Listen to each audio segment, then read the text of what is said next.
Boa tarde a todos. Retomando aqui a nossa última mesa, e acho que aqui nós temos agora um desafio para essa última mesa, que é a tentativa de apresentar as soluções de todos os problemas que foram levantados ao longo dos 2 últimos dias. A nossa mesa vai tratar sobre democracia, cidadania e governança global. Os componentes aqui, nós começaremos pelo professor Elvio Miguel Sense, da Universidade Estadual de Londrina. Já acordei com todos que nós teremos 15 minutos de apresentação, até para não extrapolarmos o tempo. O professor Elvio é professor na Universidade Estadual de Londrina, onde atua na graduação em Filosofia e no Direito, e também é do programa de mestrado e doutorado em Direito Negocial. Licenciado em Filosofia pela Universidade de Passo Fundo, graduado também em Direito em Londrina, mestre em Filosofia pela PUC do Rio Grande do Sul, doutor em Filosofia pela Federal do Rio de Janeiro. É advogado e as suas pesquisas situam-se na área da filosofia política e jurídica, teoria geral do Estado, negócio, direito negocial, com ênfase no pensamento de Habermas, na teoria crítica e também na esfera pública. A palavra é sua, professor. Bom dia. Sim, obrigado. Muito bem, o professor Bruno controla o tempo, por favor, até com respeito à plateia e aos colegas que vão me suceder aqui, que eu, como disse um professor que nos visitou numa ocasião, eu sou muito palavroso. Como todo professor, eu sou muito palavroso, então gostaria de controlar o tempo aí. Eu vou tentar ser otimista aqui, né? Apresentar uma perspectiva um pouco mais otimista, porque eu acho que tem uma razão de ser aqui em função da questão que eu vou discutir. Eu gostaria de discutir o tema da nossa mesa, tem a ver com governança global, enfim, trata sobre globalização, que eu queria apresentar para vocês uma discussão um pouco mais prática, concreta aqui, de uma situação que envolve a União Europeia, envolve o Brasil, envolve o Mercosul, que diz respeito à recente assinatura do acordo, né, vocês têm acompanhado mais de perto, o acordo entre a União Europeia e Mercosul. É um acordo que demorou 27 anos para ser assinado, mas me parece que traz um vislumbre no horizonte que pode ser positivo, né? Esse acordo entre a União Europeia e o Mercosul tem antecedentes, obviamente. Vocês conhecem um pouco sobre o histórico da União Europeia, enfim, começa lá nos anos 50 ainda, com a Comunidade Europeia do Carvão do Aço, depois tem os tratados de Roma, né, os 2 tratados lá, da Comunidade Econômica Europeia e a Comunidade Europeia da Energia Atômica, de um lado, e do outro lado tem o Mercosul.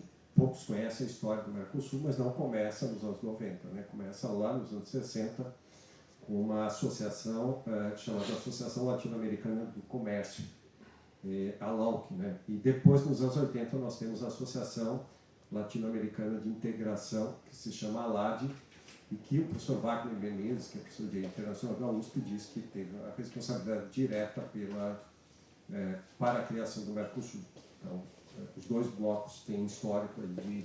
Claro que eu estou resumindo em 2 frases aqui, aquilo que demorou décadas e que tem um longo histórico, especialmente no caso aqui da União Europeia.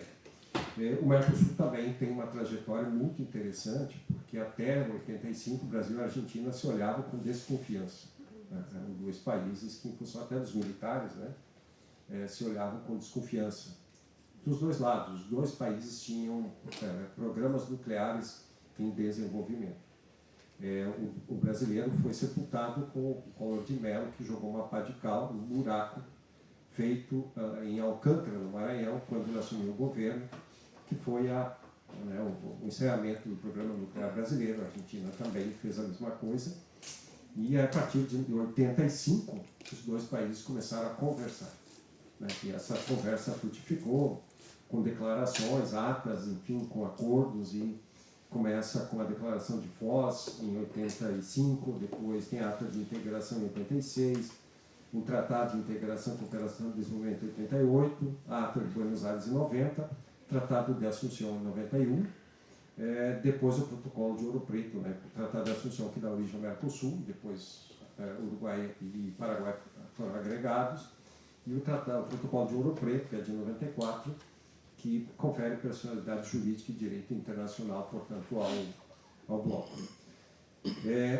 Por que esses blocos foram criados, tanto o Mercosul quanto a União Europeia?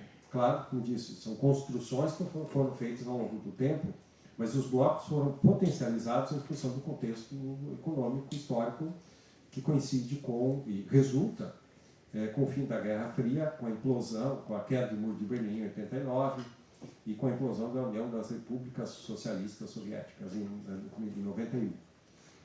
Da fragmentação da União Soviética resultaram 3 novas repúblicas, 3 novos países, né?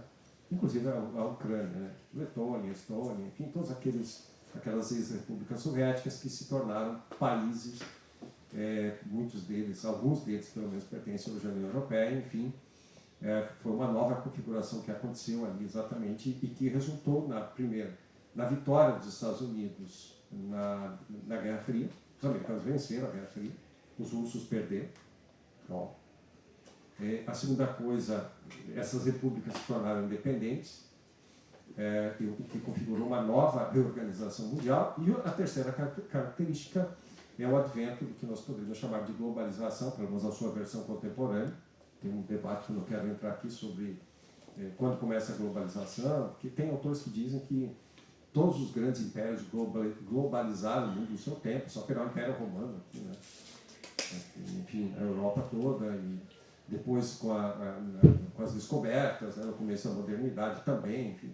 Não vou entrar nessa discussão, vou apenas pactuar aqui que existe uma nova versão da globalização, que é a nossa, recente, que começa nos anos 90, e que tem a ver com tecnologia, integração de mercados, integração financeira, enfim, tudo aquilo que vocês já conhecem.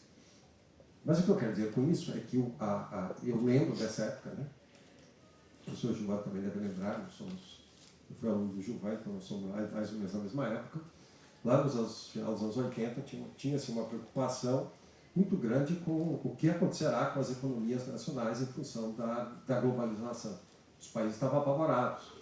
Então eles se juntaram em blocos como defesa, né? Tipo, olha, em blocos eu teria uma força muito maior para me defender contra uma economia que agora não tem mais fronteiras, né?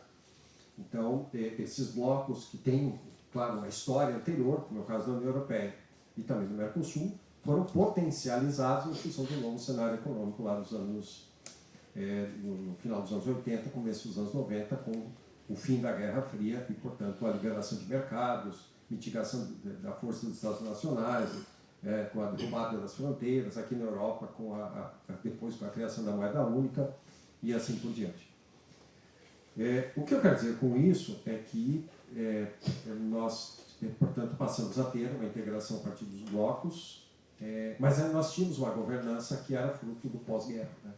Fruto das instituições, né, do pós-guerra que foram constituídas no pós-guerra sob a liderança dos Estados Unidos e que tanto as econômicas como a FMI, enfim, a ONU, enfim, todas as outras organizações que estruturaram o mundo pós-guerra, essas instituições, sob a liderança, sobretudo dos Estados Unidos, assumiram um protagonismo muito grande e deram as cartas, né, na governança global do pós-guerra. Porém, nos últimos anos, essa governança começou a ser implodida pelos americanos, sobretudo pelos americanos.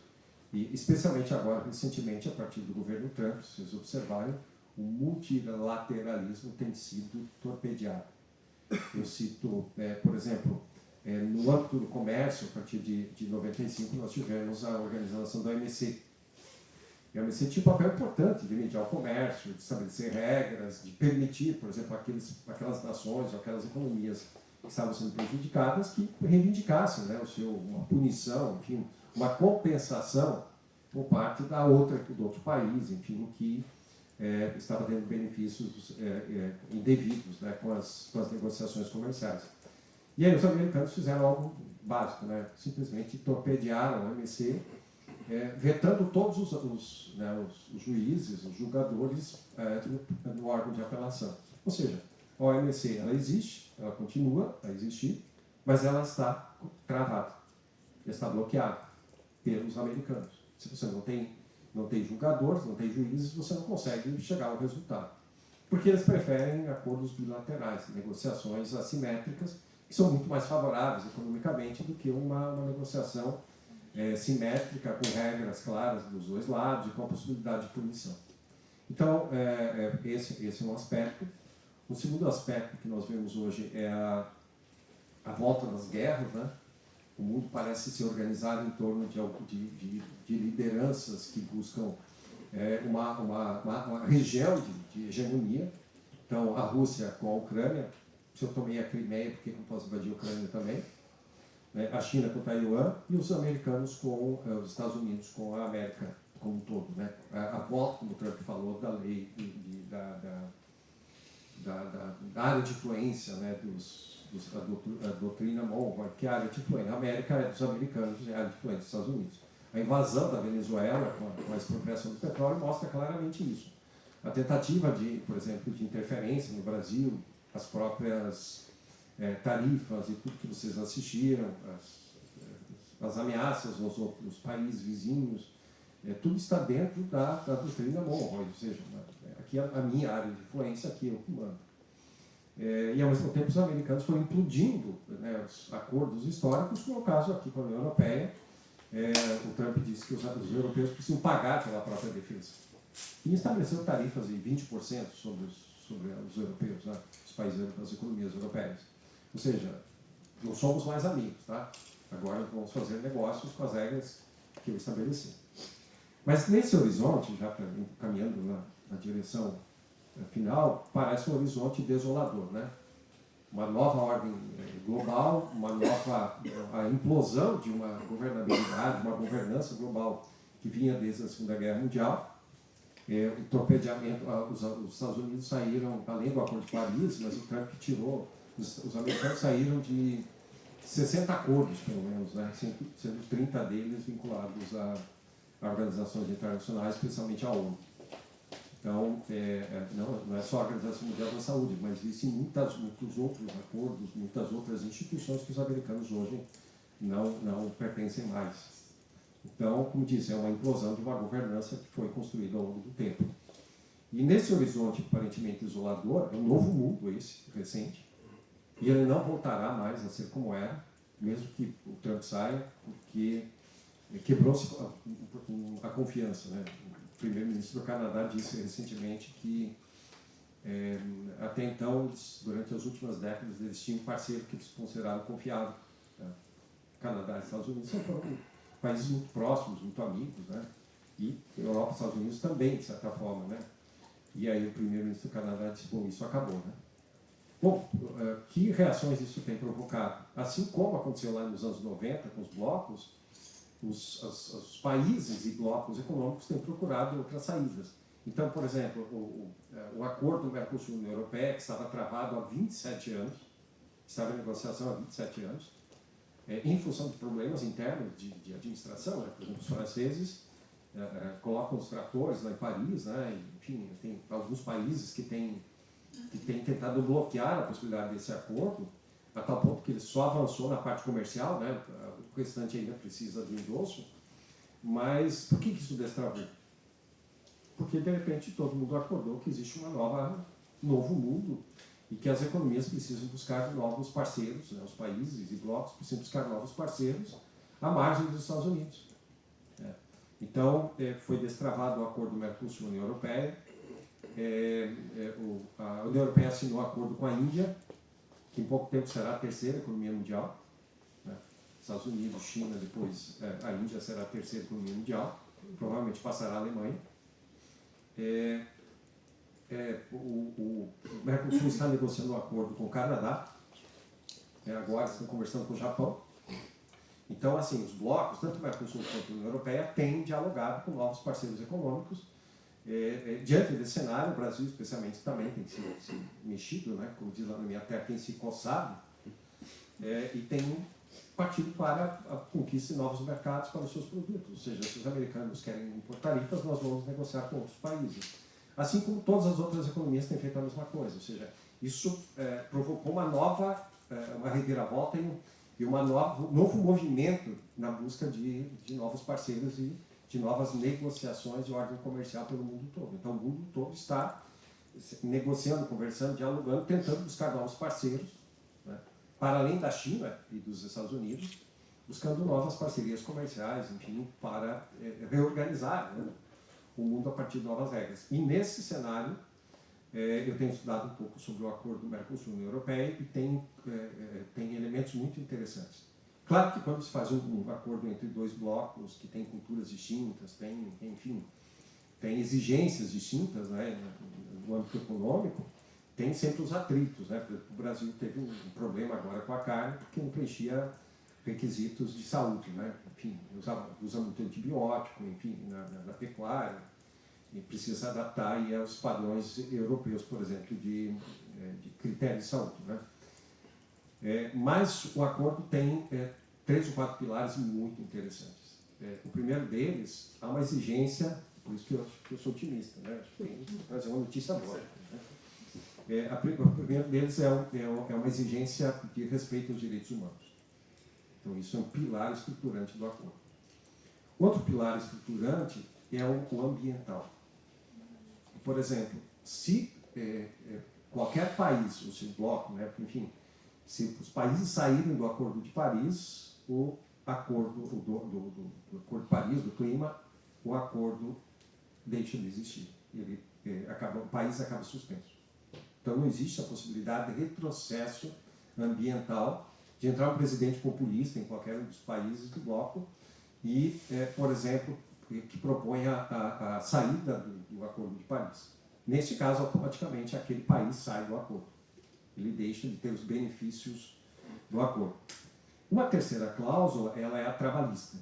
Ou seja, a OIT tem ou seja, o respeito, né, as convenções da OIT é uma das exigências do acordo também. Então, também tem um aspecto importante que é o não retrocesso na área trabalhista. E aí é um desafio para governos populistas hoje que querem reformas de extrema-direita, que querem flexibilizar o mercado de trabalho, relativizar direitos e assim por diante. Então, esse é um terceiro pilar interessante. E tem um quarto pilar, que é o pilar da democracia. O Mercosul já tinha suspendido a Venezuela, exatamente por causa da falta de transparência nos processos eleitorais. Então, me parece que aqui tem um quarto pilar importante, que é o respeito à democracia, portanto, aos procedimentos democráticos. E, por fim, mais um aspecto importante é que o acordo ele tem a previsão de uma forma de resolução de conflitos, e com efetividade. Ao contrário, basicamente é uma cópia da OMC, sem a possibilidade do bloqueio, por exemplo, dos árbitros, como nós temos na OMC, que os Estados Unidos usaram para impedir, por exemplo, a efetividade da OMC. Então, tem arbitragem, por exemplo, tem todos os meios, com um modelo muito parecido, né, com a que nós temos na OMC, só sem a possibilidade dos bloqueios. Então, se tiver um conflito, nós teremos uma solução. Então, me parece que nós temos interessante nesse acordo. Primeiro que envolve, a União Europeia tem 450 milhões de pessoas, tem um PIB gigantesco, enfim, nós estamos, o Mercosul é muito menor, o PIB é muito menor, mas o que tem de interessante nessa história toda é que, pelo tamanho das economias, dos blocos somados, pelo número de pessoas envolvidas, pela importância da União Europeia, especialmente no mundo, né, como um terceiro ator central, né, além da China e dos Estados Unidos, esses pilares de uma governança a partir de regras importantes, me parece que é uma boa notícia, uma notícia positiva, porque, paralelamente à forma americana de conduzir a coisa, nós temos hoje um modelo alternativo, que respeita os direitos humanos, respeita a democracia, respeita o meio ambiente, ou seja, são pilares estruturantes que colocam para o mundo um espelho de uma nova governança. Uma nova forma de pensar a economia, de pensar as relações entre os países, de pensar o mundo com outras regras, né? Não a partir da guerra, não a partir da violação do direito internacional, mas do respeito, como disse, aquilo de melhor que se construiu ao longo da história. Como todo acordo, ele sempre tem os seus problemas, né? Vai ter os seus conflitos, seus atritos. Lá internamente, no bloco latino-americano, por exemplo, tem lá o atrito que os países não acertaram direito as cotas, né, do que eles venderão para a União Europeia. Porque tem produtos, tem escalas de venda de produtos, então produto você vende com a taxação baixa, mas tem uma cota, até porque tem adaptação para não afetar tanto o mercado interno, enfim, os produtores locais. Então, vai ter um tempo de ajustes aí entre os países, os blocos, que vão sentir, claro, vão reagir, por exemplo, quando a sua atividade econômica for afetada aí por um produto mais competitivo. Claro que nós estamos muito felizes, especialmente com o vinho, né, que chegará mais barato no Brasil, né, o vinho europeu, mas claro que tem conflitos aí. Tecnologicamente, você tem uma Europa muito superior ao Mercosul. Por outro lado, os países europeus, especialmente a França, né, os países sentem um certo temor em relação aos produtos agrícolas do Mercosul, né, até a questão do tamanho, especialmente do Brasil e Argentina, e da capacidade de fornecimento de produtos agrícolas, o que rivaliza, obviamente, com os produtores europeus. Então, são questões normais, eu considero até naturais do processo de negociação na ordem econômica.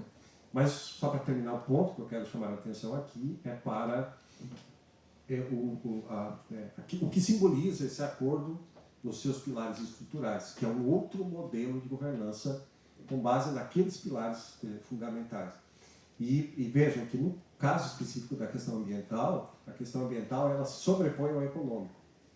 E há, inclusive, uma cláusula que eu acho muito interessante, um aspecto valorizado no acordo, que é a valorização da produção das populações ribeirinhas e, enfim, quilombolas, etc., né, nas compras, né, do acordo, para que se valorize a produção dessas populações, que são as populações da floresta, etc. E tem lá, como disse, exigências de ordem ambiental, como, por exemplo, tem regras de desmatamento, de controle, de combate ao desmatamento no Brasil. A Europa tem, né, tem regras de diminuição tem cotas, né, específicas de diminuição de poluição, enfim, índices, né, porcentagens de poluição. Então, a questão ambiental é levada muito a sério, né? Claro, vamos ver como isso vai se materializar na prática, mas eu considero que, nesse momento, especialmente do mundo virado ao avesso, nós estamos vivendo um momento que o mundo está ao avesso, né?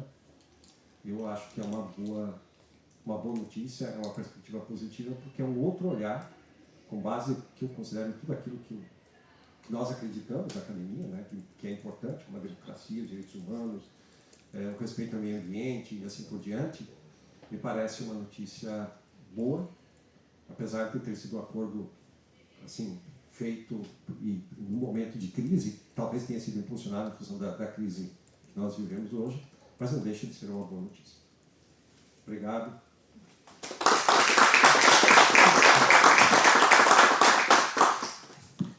O Raul está dando notícia boa, já quase escorregando ali, dizendo que o mundo está virando do avesso. Então é melhor parar, né? Agradeço ao Elvi e passo a palavra agora ao professor Sérgio Gustavo de Matos Pauseiro, que é professor da Faculdade de Direito da Universidade Federal Fluminense, nas disciplinas de Direito Internacional Privado e Arbitragem, e docente do programa de pós-graduação em Direito da mesma instituição. É mestre e doutor também pela Federal Fluminense, pesquisador do grupo Democracia, Cidadania e Estado de Direito e líder do grupo Direitos Humanos sob a Perspectiva Discursiva. Dedica-se à arbitragem, ao direito do comércio internacional, à hermenêutica de inspiração habermasiana, aos direitos humanos em perspectiva pós-nacional e à tutela de dados. Professor Pauseiro, traga-nos boas notícias. Bom dia ou boa tarde a todos, né? Não sei o horário, acho que boa tarde a todos. Saudar aqui os membros da mesa, a professora também Gonzalez, aqui ao lado, o professor Elvio também, o professor Clodomiro, né? Um amigo também integrante da mesa aqui, e também corroborar com o pensamento do professor Elvio sobre a questão que, de fato, o projeto de Foiados pacificam, né? Que é a ideia kantiana de uma operação de paz, ele parece estar bem distante agora, né, com essa atuação lateral dos Estados Unidos. E o que é mais engraçado, que acho que cabe a gente destacar, é que parece que a democracia foi colocada em julgamento a nível global com tudo o que vem acontecendo, né? Então, assim, acho que movimentos unilaterais, aí, de extrema-direita, têm sido incentivados nesse projeto, né? E a gente também precisa trazer isso como discussão aqui, que parece também uma estratégia bem complexa ali, que tem dado dor de cabeça para o mundo, né? É claro, o que causa a crise internacional é uma grande alteração, né? Já muito falado nesse seminário aí, está dentro do contexto da tecnologia, que é, de fato, a evolução aí do sistema de pagamento internacional, né? Então, a gente tem aí uma evolução em relação ao sistema de pagamento internacional, substituindo o sistema SWIFT bancário internacional e aí com novas modalidades de pagamento, como o PIS chinês, né? O próprio sistema de pagamento também russo, né? Que já fazem o pagamento convertendo a moeda para a moeda desses países, né? E aí sabotando aí o próprio acordo aí dos petrodólares americanos com a Arábia Saudita, que, né, assumiu o compromisso com os Estados Unidos em vender barris de petróleo somente em dólar, né? Só que na época que foi feito esse acordo, né, o dólar americano tinha lá em ouro, né? Agora o dólar fiduciário, né? Não vale mais o que eles emitem, né? Então, assim, a própria Arábia Saudita passou a sabotar o próprio acordo, né? Então, como todo país no mundo, na história, né, quando tem ameaçado a sua moeda, ele sai para a guerra, para defender a sua moeda, né? Então, não é diferente aí o que está... Só o que vinha acontecendo, os colegas da história da UFM destacam isso como uma nova Operação Condor 2.0. Né? A Operação Condor, quando os Estados Unidos financiou as ditaduras na América Latina, para poder garantir sua influência econômica, né? E aí isso vinha acontecendo de novo, né? Pelo menos no Cone Sul. Aí as tropas americanas entrando na Argentina, já negociado isso pelo parlamento, né? A tropa paraguaia se aproximando, né? E me parece que havia uma antecipação disso, né? No discurso do Marco Rubio, que foi o 72º secretário americano, ele já dizia que era necessário conter a China a qualquer custo, né? E essa contenção aconteceria, né, de fato, né, com a intervenção no Panamá, a pressão, né, do governo do Panamá para tirar as empresas chinesas, aí o Panamá assumir, né, o próprio controle disso. Depois a intervenção em relação à Venezuela, que passou a ter um sistema de cripto, né, específico do petróleo venezuelano, né, que sabotou de novo também, né, a venda, né, de barris de petróleo em dólar. Né, então tudo está envolvendo o sistema financeiro, de uma forma geral. Né.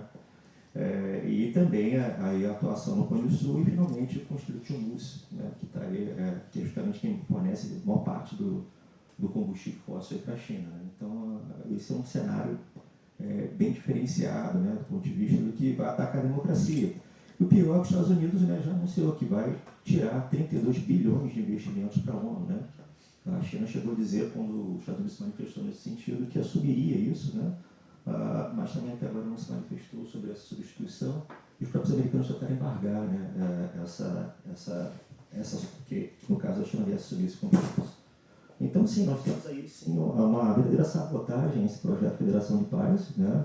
O Hayek já dizia em 2013, na filosofia em tempos de terror, né, que essas intervenções unilaterais americanas, né, sabotavam a ONU, transformando num tigre de papel, já que essas intervenções eram sem autorização do Conselho de Segurança. Né? E, de fato, eles fazem algo que historicamente é conhecido. Né? A nação que tem sua moeda ameaçada sai para a guerra para defender o preço da moeda. Mas também, historicamente, a gente sabe que isso muda no tempo. Né? A estampada de sucesso já só demarca a ruída, né? Ou seja, a queda definitiva do Império Americano, a substituição por uma outra economia. Então, isso são sinais claros do ponto de vista histórico do que vem acontecendo.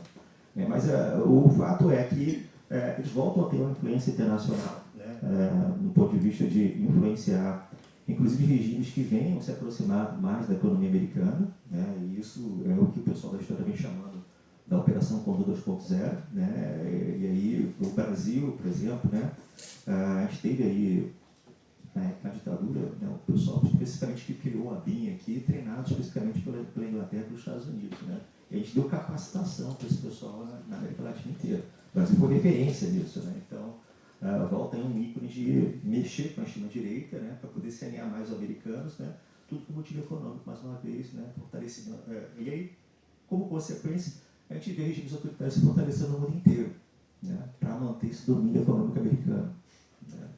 Não diferente disso na Europa também, a questão da Marine Le Pen aqui, né, e outras questões. Né? A pressão dos Estados Unidos com a Espanha para envolver saldo 5% do PIB, né, no que eles estavam querendo para apoio na política internacional deles, né, e finalmente agora para pedir para que tropas americanas transitassem o território espanhol também. Né. Então, eles estão reorganizando esse cenário global, né, mas é uma reorganização em torno da economia, e esse problema internacional que está colocando as democracias em julgamento se deve a uma alteração justamente no sistema de pagamento financeiro internacional que desvaloriza o dólar, né, como centro da economia, colocando aí outras moedas, inclusive as moedas criptos, né, difícil de escanear. Então, assim, a gente tem que observar isso.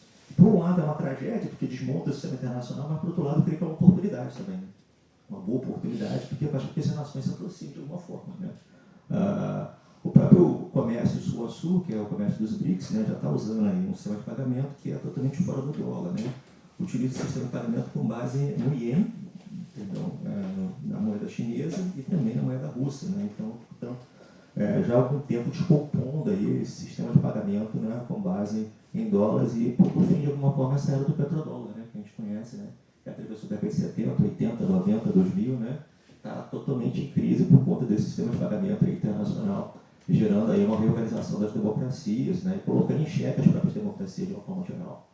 Mas a oportunidade, como a gente dizia, está aí. Né, da mesma forma que esse sistema de pagamento, que sofreu alteração pelo avanço da tecnologia, ele traz algumas aproximações críticas. Né? Então, eu vi aí, acompanhei, eu cheguei a defender um artigo aqui, acompanhei essa questão do IIDAS, né? Que é o sistema de cartorário e reconhecimento da União Europeia, que faz a autenticação aí na União Europeia das pessoas, mas vi também o IIDAS 2.0 aqui, né? Que agora permite o sistema de pagamento e negociação e transação também, né? Feito pelas coisas da União Europeia. O Brasil criou também esse sistema de pagamento, que é o Scale Account, né? Agora disciplinado pelo provimento 499 do CNJ, né? Utilizando a mesma tecnologia, e é uma tecnologia interessante, porque você não pode sofrer penhora judicial, nem penhora dos entes tributantes. Né? Então, essa questão tecnológica revolucionou o sistema de pagamento no mundo inteiro. Não só gerou a crise americana, né? Mas abriu oportunidades para a gente estar também digitalizando todo o nosso sistema notorial, né? E agora a gente está se aproximando do Uruguai, está adotando um sistema de digitalização, tá? Também do Paraguai, né? Mas o Paraguai agora todo um governo meio de direita, vai ficar bem difícil para fazer essa aproximação. Mas isso é um pressuposto que a gente possa avançar para um direito comunitário e ter mais proteção em relação a esse movimento internacional. Igual a Espanha, quando foi atacado, veio a União Europeia inteira para defender. Né? Então, o caminho do direito comunitário pode ser uma saída para um novo multilateralismo. Né? Por um lado, né, você está tendo essa ação lateral dos Estados Unidos, mas isso a gente tem que, de repente, dizer, pô, obrigado, Trump, né? Você facilitou que a gente possa dar as mãos e caminhar para um outro, né, comércio, e rediscutindo esse ideal de Corredores Pacífico, né, de Federação de Paz, né, que é o ideal kantiano, né, de você ter uma federação de paz para evitar, né, a guerra e o pacto pacem, né, que é o intervalo entre guerras. Né. Então, a gente, de repente, tem isso, esse acordo do Brasil com a União Europeia, acho que abre um laço não só para operações comerciais, mas para a unificação desse sistema notorial também poderá acontecer. Né, que é um sistema que já autentica transações em smart contracts aqui na Europa. Né.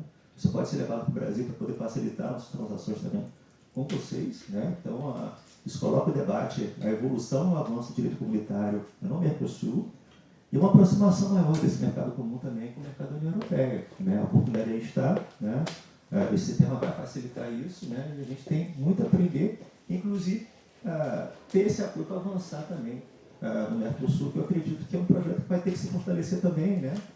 Embora sabotado, o Mercosul deixou de lado a comunidade andina, que já era uma comunidade que tinha um Tribunal de Direitos Humanos, né? Já tinha um parlamento, né? Então a gente está discutindo ainda o Parlasul ainda lá na América do Sul e tal, mas é um projeto que pode se fortalecer agora, dada essa nova intervenção latino-americana, né? Eu acredito que essas crises, né, essas diferentes crises, causam grandes mudanças no cenário internacional e geram também oportunidades, né? Então a oportunidade pode ser para a gente reescrever uma nova forma de multilateralismo, né? Já que esse governo aí provavelmente vai tentar defender seu império, né? E defender sua moeda, né? Historicamente a gente sabe o que vai acontecer, né? Mas a gente também se proteger, porque haverá como estrutura de proteção da economia americana, né? O fortalecimento aí de regimes mais autoritários, né? E a gente se fortalecer em torno do mercado comum, em torno de um tribunal de direitos humanos, né? De um direito comunitário, a gente se blinda mais contra isso. Tá? E vai reboque nessa história, né? Claro, as novas tecnologias, né? A integração notarial, a autenticação digital, né? A possibilidade de negócio, sistemas de pagamentos que, de alguma forma, né, vão ser mais complexos para serem rastreados pelos governos. Estou chegando a essa conclusão. Tá? Cada vez mais vai ser difícil para os governos tributarem, né, esse tipo de transação internacional. O sistema SWIFT era mais fácil tributar porque a comunicação bancária está registrada. Né? Então, mandava mensagem para outro banco, lá na Rússia, o banco respondia, e estava tudo lá. Agora tudo na cripto, rastreado, e também não libera tão assim. Né? Então, embora a cripto tenha essa publicidade, né, o mecanismo agora de pagamento é outro, né? Então, assim, eu acredito que vai haver uma certa dificuldade em correr essa tributação, né? Mas, por outro lado, você tem um sistema muito próximo, o Brasil está se digitalizando no sistema notorial, vocês já estão com IDAS aí há um bom tempo aí, né? Então, é uma oportunidade de aproximação, de gerar novos negócios digitais, autenticação digital, cartorial notorial, né? Gerando uma nova cidadania digital aí, protegida por esse sistema. Acho que é uma perspectiva interessante, uma perspectiva também mercadológica, mas que vai abrir aí novos caminhos para a segurança digital, de alguma forma, tá? Acho que... E é interessante, né? A União Europeia teve essa questão da regulação algorítmica, né, recentemente, né, e eu percebi que em 2024 o valor muito grande no nível dos 2.0 para transação e negociação. Né? Então, vocês fizeram essa questão e isso tornou um braço regulatório também, né, para a autenticação digital. Então, é uma discussão bacana, que o Brasil está fazendo sua digitalização também notorial, está se aproximando de outros países da América do Sul, e aquilo que gerou problema internacional, acredito que possa ser a própria saída. Né? O problema foi gerado, mas com a gente dando as mãos para caminhar contra esses regimes autoritários, pensando aí que, no momento que está sob julgamento, são democracias, a gente tem que se unir para se proteger desse movimento no lateral aí, né, internacional. É o que eu tinha colocado sobre isso.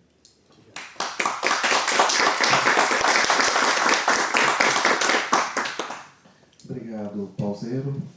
Vocês estão percebendo que é um grupo quase que motivacional aqui, para encerrar o evento, né? O Pauseiro está dizendo que a dialética não é tão ruim, vamos olhar o lado bom dos aspectos negativos também. Bom, feito isso, eu passo agora a palavra ao Dr. Ramon Costa, que é advogado, professor da Faculdade de Direito do Instituto de Ensino e Pesquisa, que é o INSPER, em São Paulo, né?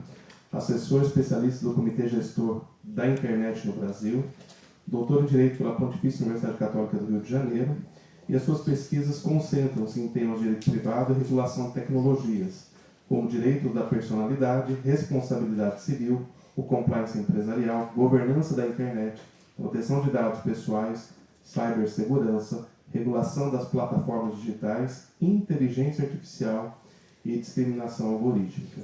Professor, a palavra está contigo.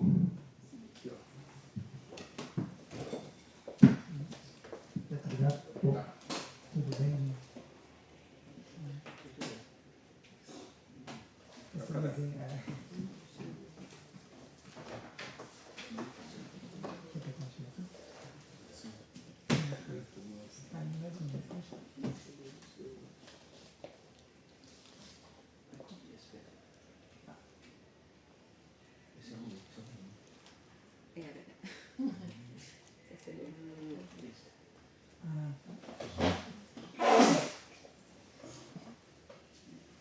Então, chegando lá, de lado. Você pode olhar aqui. Que ótimo. Ah, é verdade. Sim.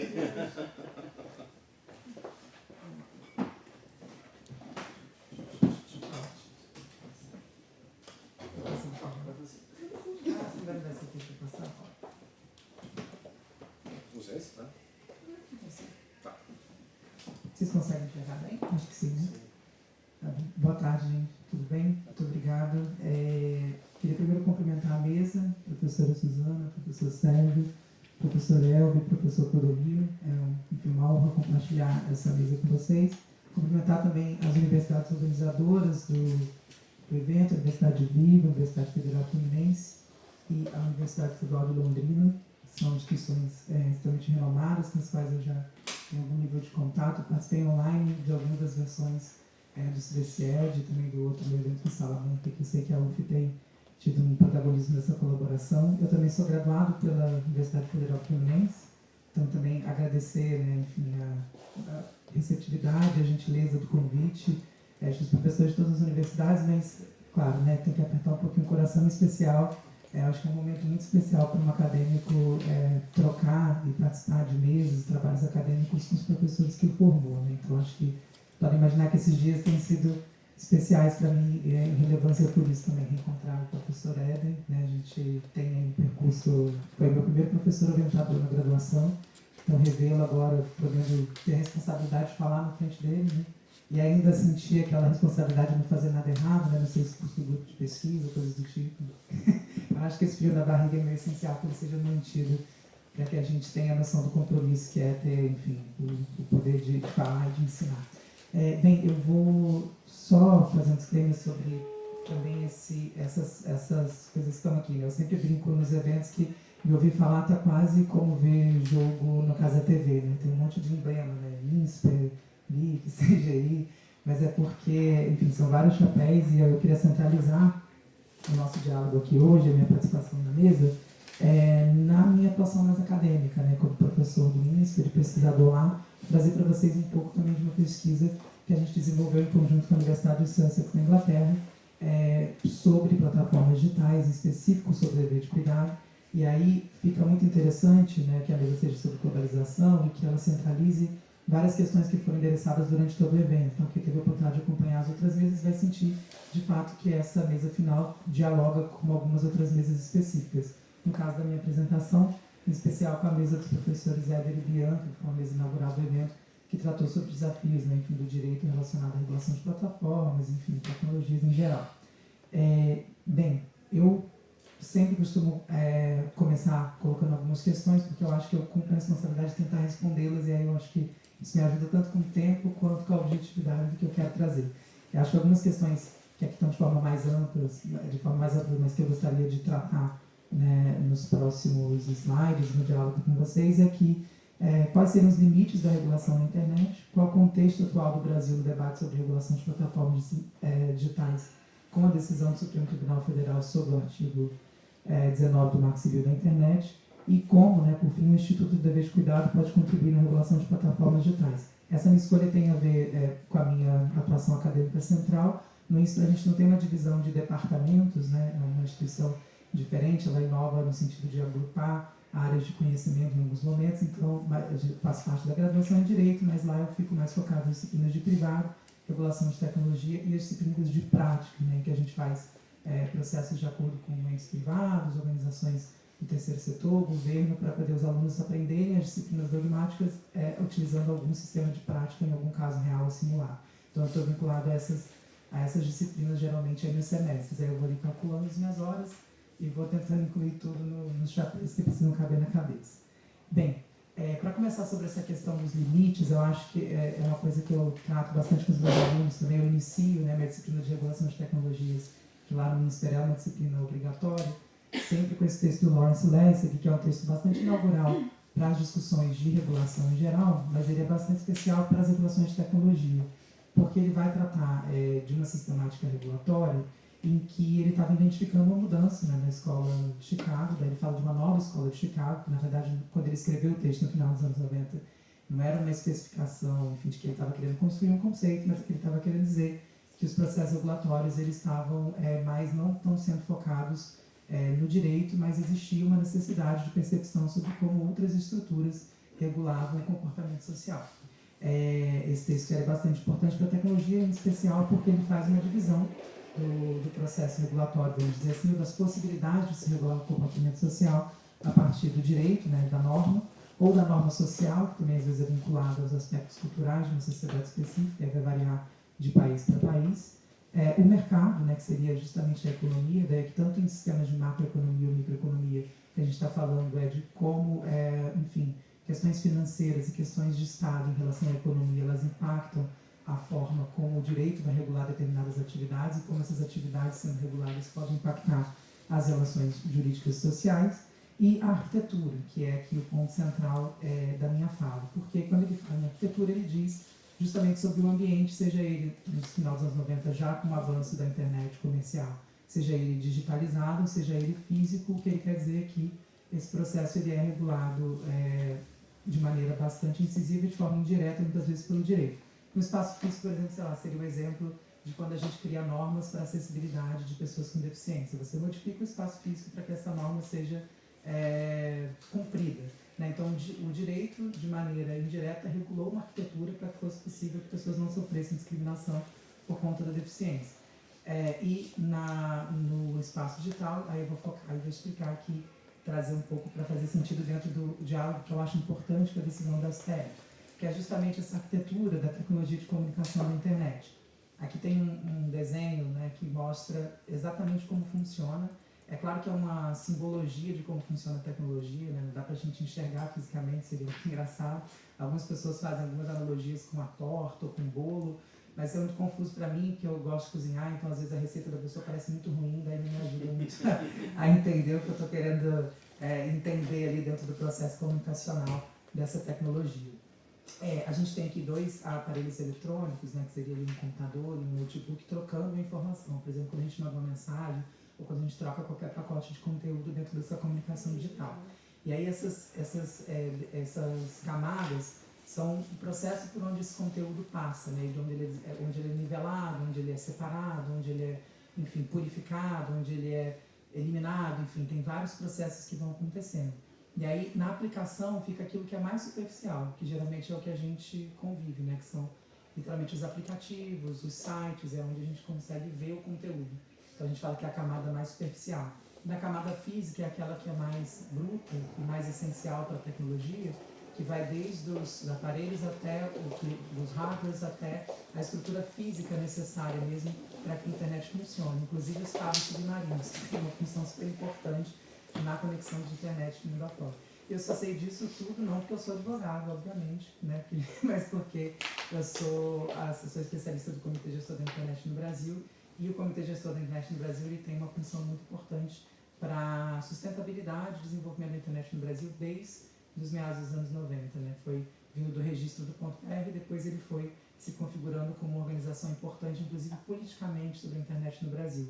Está aqui com a conselheira, a professora Bianca Creme, que é conselheira do terceiro setor, que inclusive pode até falar melhor do que eu, porque passa pela experiência de ser conselheira, né, que é um cargo político eleito, para poder traçar diretrizes para a internet no Brasil. Então o comitê também utiliza os recursos de a organização privada sem fins lucrativos para reverter para a sociedade brasileira o desenvolvimento da internet. Isso também em termos de pesquisa, para nós professores, que é ótimo. A gente agrupa um centro de pesquisa nível 2 da Unesco, que é um dos principais centros de pesquisa no mundo sobre desenvolvimento, acesso e uso de tecnologias de comunicação e informação.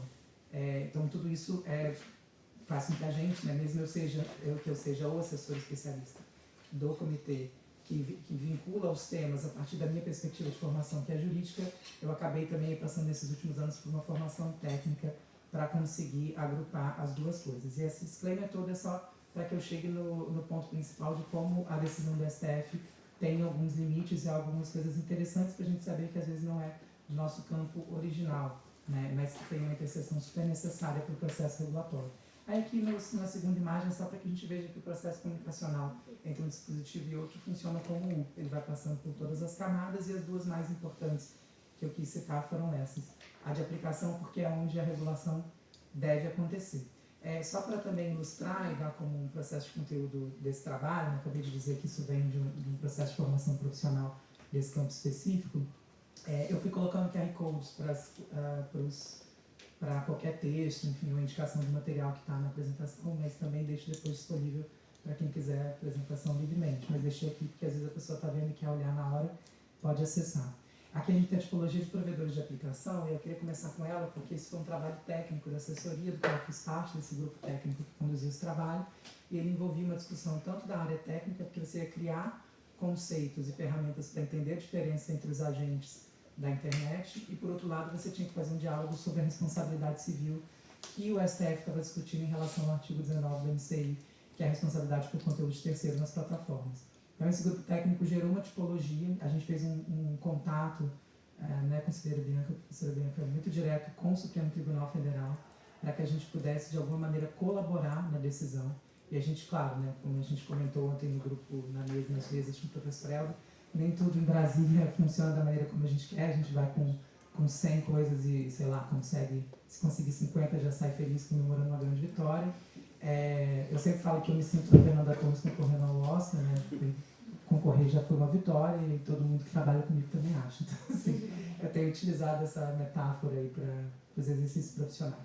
Mas a tipologia de provedores de aplicação, ela fez essa divisão, né, sobre a interferência que cada empresa, né, ou cada tipo de aplicação na internet teria no conteúdo e como isso impactava na forma como se deveria fazer uma leitura dessa responsabilidade, para que no julgamento do STF eles tivessem uma proporcionalidade adequada de não infringir a arquitetura. Por isso que eu comecei com o Lessing, para que ele não, se a gente não tentasse produzir uma regulação no Brasil que dificultasse o processo comunicacional da internet, como uma tecnologia que tem um procedimento sedimentado por padrões há muitos anos, padrões que são renovados, que são questionados, mas que são sempre para melhorar. Se você faz um processo relatório que intervém nessa tecnologia de maneira a obstaculizar ela, o efeito é muito ruim, inclusive para atores maliciosos aproveitarem isso de maneira negativa.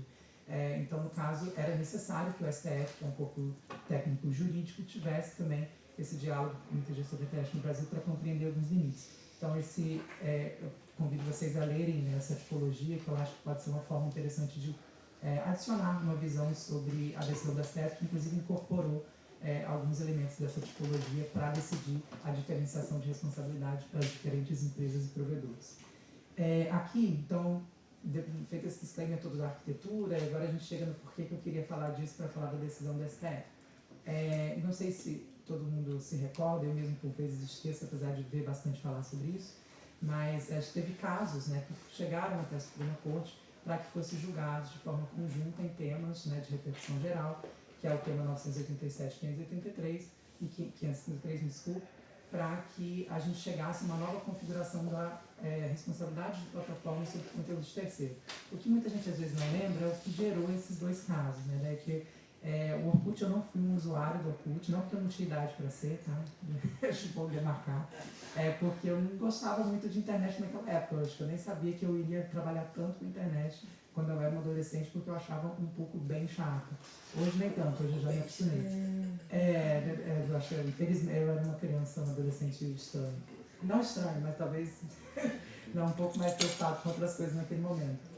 Mas eu lembro dessa daqui, dessa comunidade, eu odeio acordar cedo, porque eu acho que era a mais seguida do Orkut, por isso eu escolhi a imagem dela, porque eu falei, alguém vai lembrar, não é possível, né? E eu pesquisei sim, se era a mais seguida, e era mesmo. E aí, o que aconteceu, né? O caso do 1987 era o Google versus a professora Leandro, porque o Orkut era uma aplicação da empresa Google, e a professora processou a plataforma, o Orkut, porque os alunos criaram um grupo falando, eu odeio a Leandra.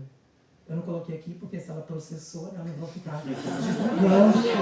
Eu não quero ter, eu sempre gosto um abraço para a Leandra, toda a minha enfim, solidariedade, né, porque eu fico imaginando o quanto constrangedor deve ser hoje um grupo de WhatsApp com o nome Eu Odeio o Professor Ramon. Eu acho que eu também não sei se não, Leandra, desejo que tenha se ficar tudo bem sempre. Exatamente. Eu não sei. E aí, um outro caso, já é um caso que foi mais em segredo de justiça, que foi uma mulher que teve um perfil falso criado no Facebook e aí foi subindo isso até chegar no STF para discutir a responsabilidade que a plataforma tinha sobre a criação desse perfil falso. E o que o STF decidiu, né, a partir desses casos de repercussão geral? Ele fez um escalonamento de responsabilidade de acordo com a atuação desses atores. E é por isso que eu falei lá da tipologia de provedores foi tão importante para que eles conseguissem conduzir isso também. Tem essa questão dos provedores neutros, que seriam, por exemplo, os e-mails, as mensagens instantâneas. Elas continuam no artigo 19, que você precisa de uma decisão judicial e ela não ser cumprida para você responsabilizar o ator. Os crimes contra a honra continuam no artigo 19, principalmente por causa dos processos políticos atuais no Brasil, em que muitas coisas podem ser interpretadas como crime contra a honra, quando na verdade pode ser uma liberdade de expressão de questionar algum contexto político.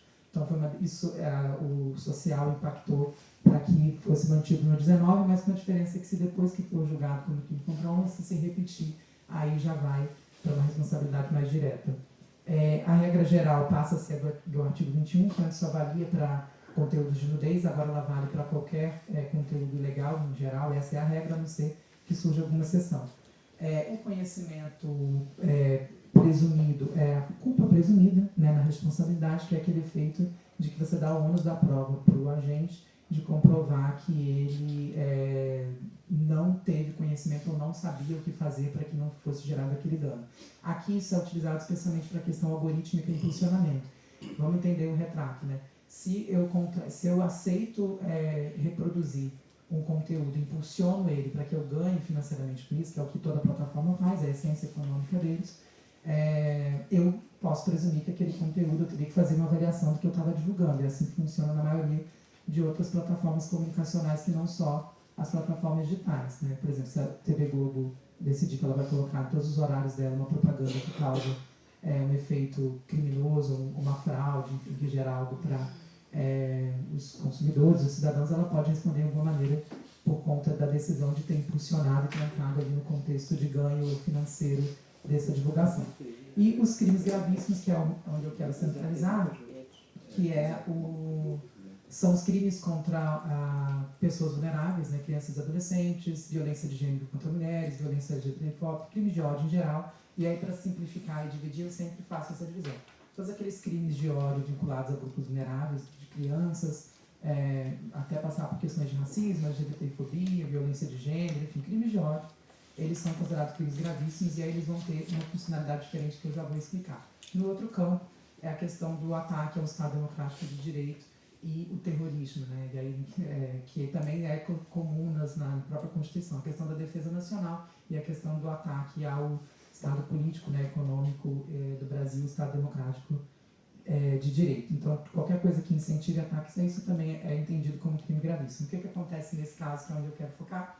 As empresas passam a ter o dever de cuidado, né? Elas têm aí um efeito duplo, preventivo de criar ferramentas para que esse tipo de conteúdo não se torne algo extremamente expressivo dentro da plataforma, que aí você configuraria falha sistêmica, e por outro lado, ela também tem aí esse indicador de que se ela não cumpre esse dever de cuidado, ela tem, aí seja a responsabilidade. Todas, na decisão do STF, responsabilidades subjetivas, né? Ou seja, todas vão ter alguma ferição de protocolo para que sejam colocadas. Aqui também, depois eu vou partilhar, mas é só porque essa pesquisa de dever de cuidado, ela foi centralizada numa pesquisa, como eu disse anteriormente, que eu e os professores Ivar Hartmann, também do INSPER, Beatriz Kira, da Universidade de Sussex, e o professor Francisco Chico Brito, do IDP, no Instituto de Direito de Brasília.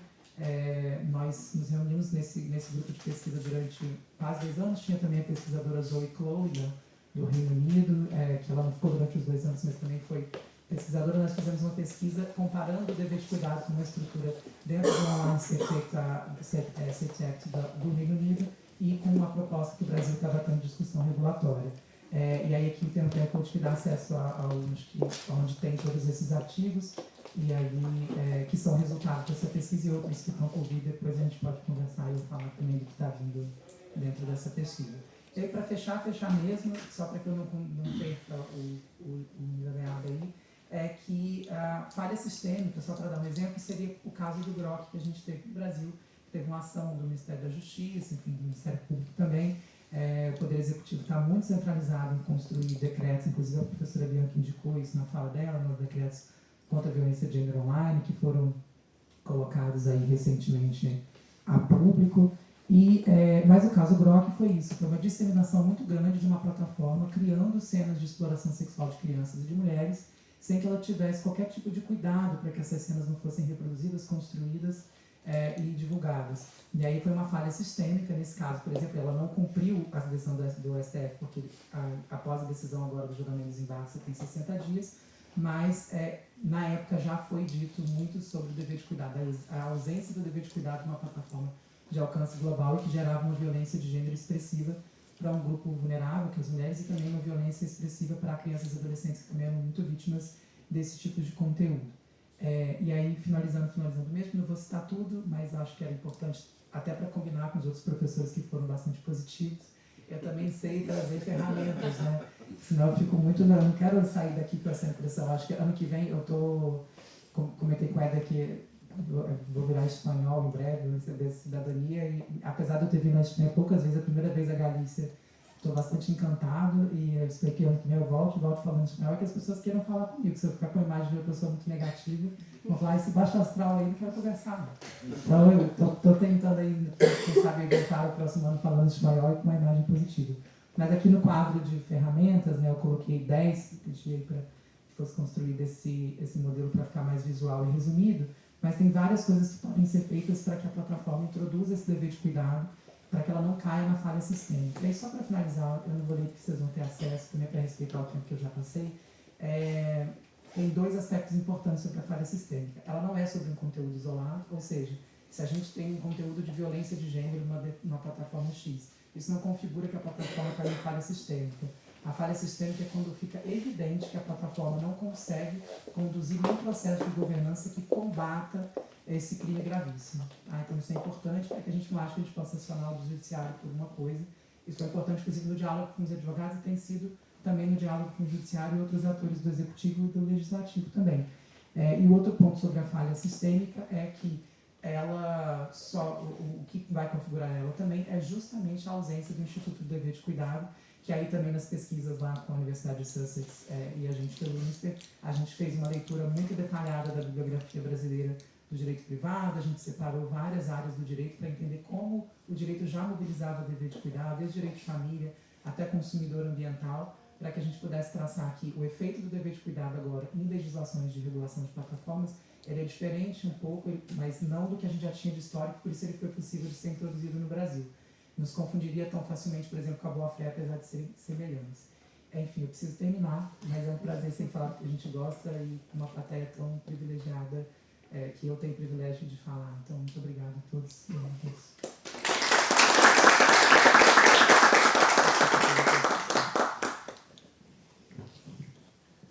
Professor Ramon, e de fato, pena que o nosso tempo é curto, mas é um tema muito interessante e que também traz uma perspectiva aí bastante otimista pela frente.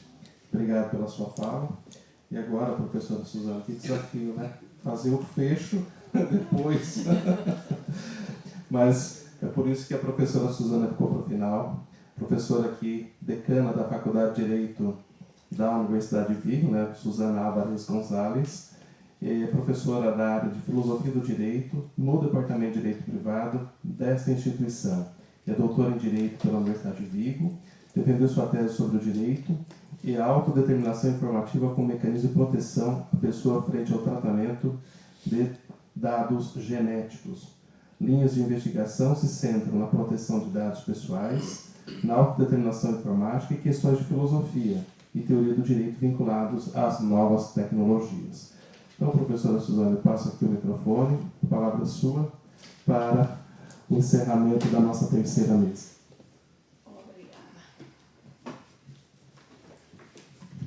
Obrigada. Muchas gracias, profesor Clodomiro. Quero agradecer, en primer lugar, pois, aos compañeiros de mesa, non? Decía, na última mesa vamos a dar boas noticias e solucións. É un tema complexo, vai sendo como expositivo, rápido e imposible, non? Pero penso que podemos avanzar unha boa noticia. Somos de áreas moito diferentes. Estar aquí con profesores de Dereito Internacional Privado, Dereito Negociar e Filosofía do Dereito, compartindo temática e solucións, penso que é moi boa noticia, aínda que teñamos que presentar algúns problemas tamén, non? Polo tanto, vou a intentar ser áxil na exposición.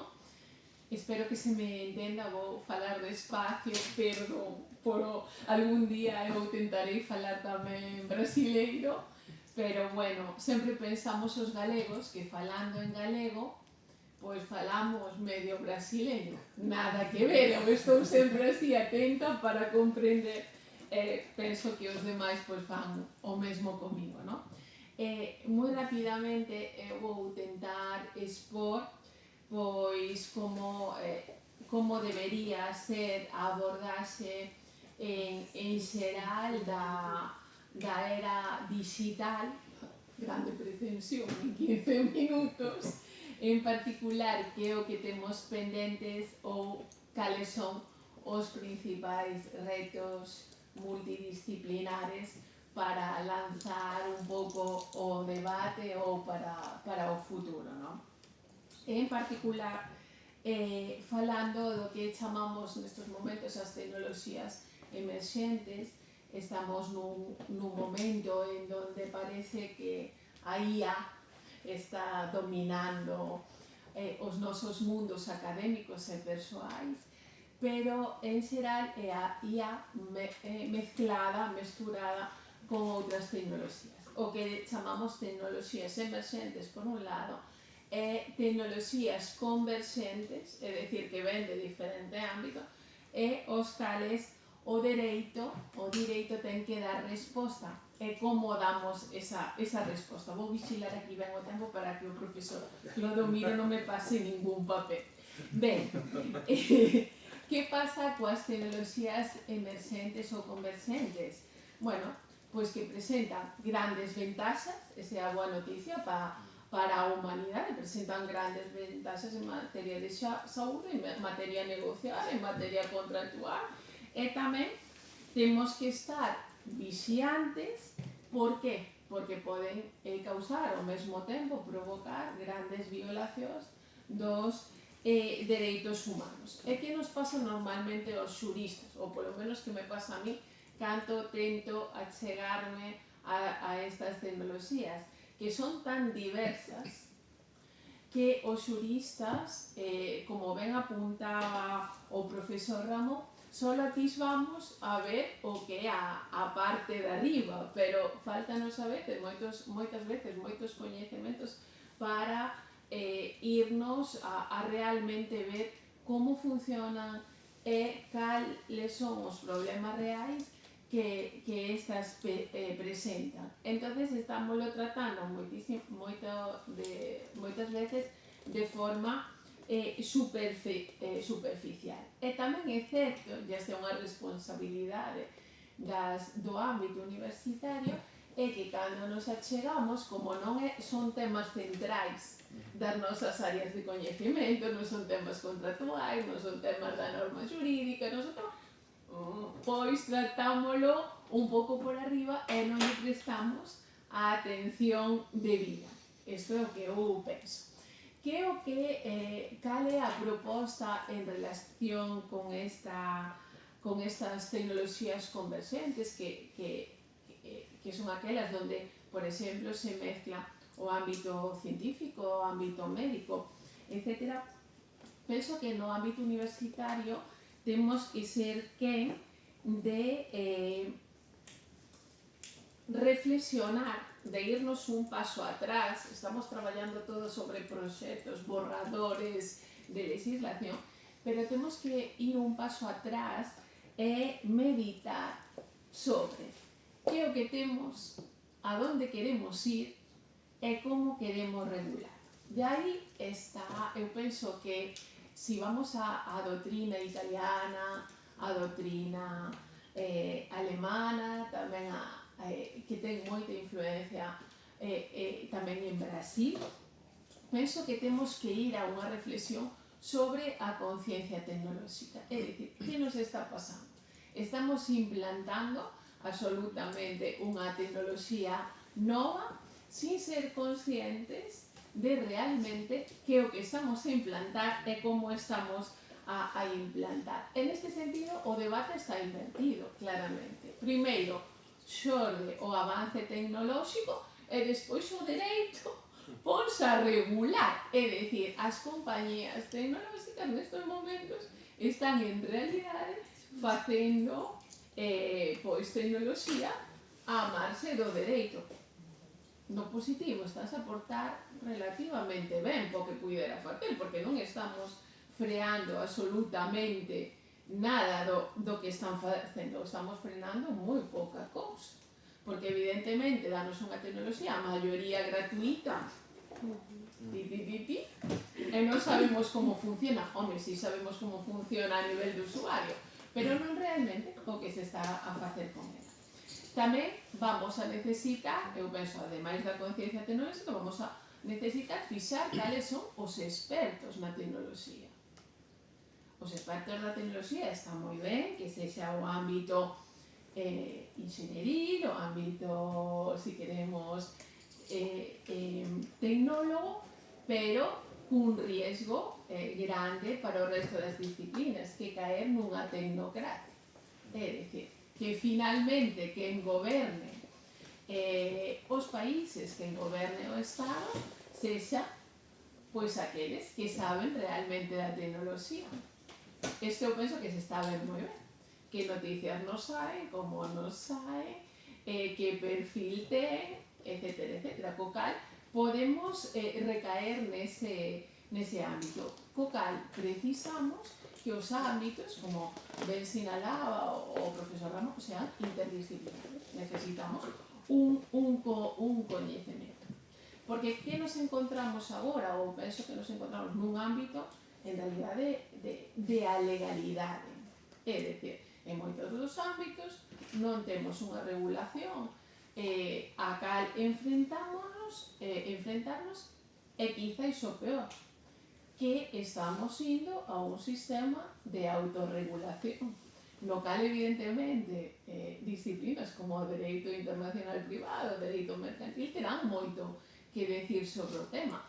Pero, claro, en materia de dereitos humanos, a autorregulación non contrasta moi ben, é prácticamente imposible. Co cal, é preciso que os Estados boten man das protección dun punto de partida que debe de ser a regulación destas novas tecnoloxías. Cal debe ser o punto de partida?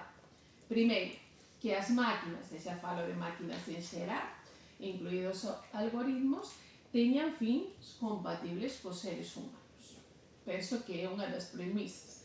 A segunda, asegurarnos que estas tecnoloxías, en especial as competencias de IA, e os obxectivos que persiguen permitan planificar, regular por adiantado e non estén en contraste cos valores ou entren en conflito cos valores do Estado de Dereito.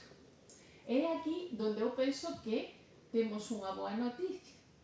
Cal é a boa noticia? Que eu penso que, a pesar de como está o mundo na actualidade, partimos dunha base esencial, que nunca os dereitos humanos, a pesar de ser violados todos os días, a pesar de nunca estuveron nunha situación, é verdade, como a actual, no cal contamos con mecanismos internacionais, contamos con mecanismos de protección e contamos, ademais, ca eficacia, evidentemente, sendo consciente de todo o que estou a dicir no contexto actual. Pero é verdade que, como me dixeron, ser positiva, eu tento ser positiva, é verdade que fai 100 anos a situación era peor. Co cal, que precisamos que a regulación, cando falamos tamén de tecnoloxía, ou teña os dereitos humanos como punto de partida, de garantía, e tamén como punto de chegada. E por que digo de punto de chegada? Porque nun momento actual, donde as novas tecnoloxías están aprendendo, estamos falando de IA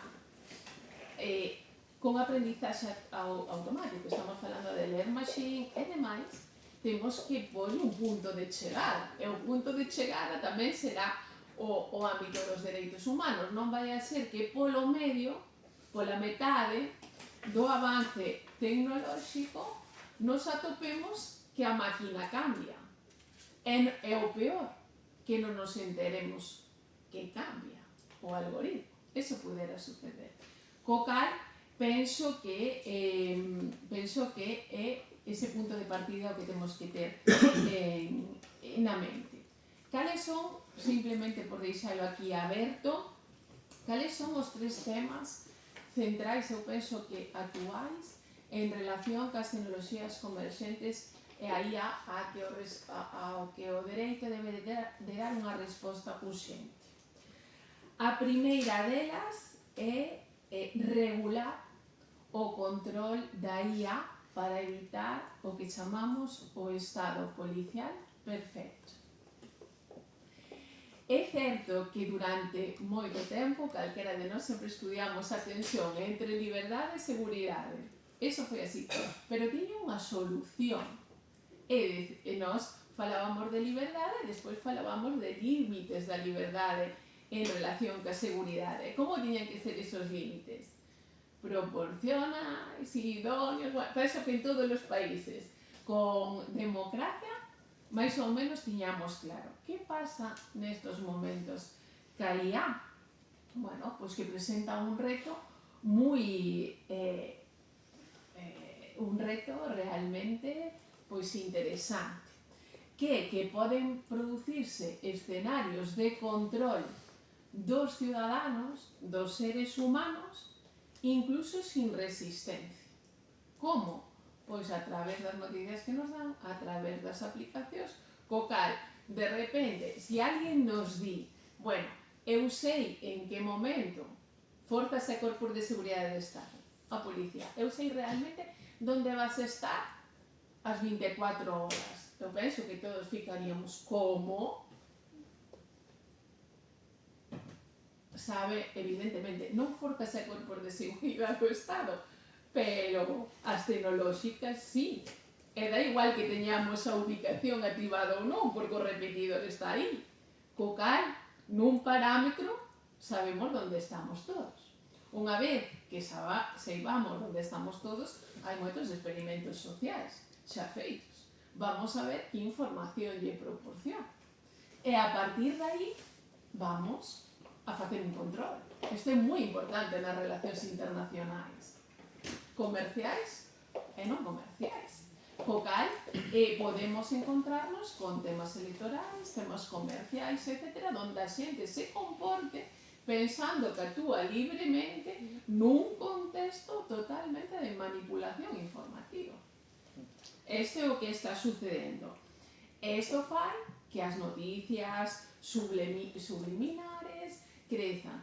Na Unión Europea, cando se aprobou o regulamento de inteligencia artificial, que, bueno, que se vende como unha norma pioneira, bueno, sí, é a primeira. Poderían mellorarse, sí, de repente, o primeiro que se proíbe as técnicas subliminares e de manipulación da poboación, da cidadanía. Vémolo así? Sí. Que pasa? Que ten tantas excepcións que, evidentemente, a norma xeral finalmente acaba sendo unha excepción. E, bueno, vémolo como algo positivo, non? En segundo lugar, eu penso que debemos abordar o tema algorítmico e a falta de transparencia.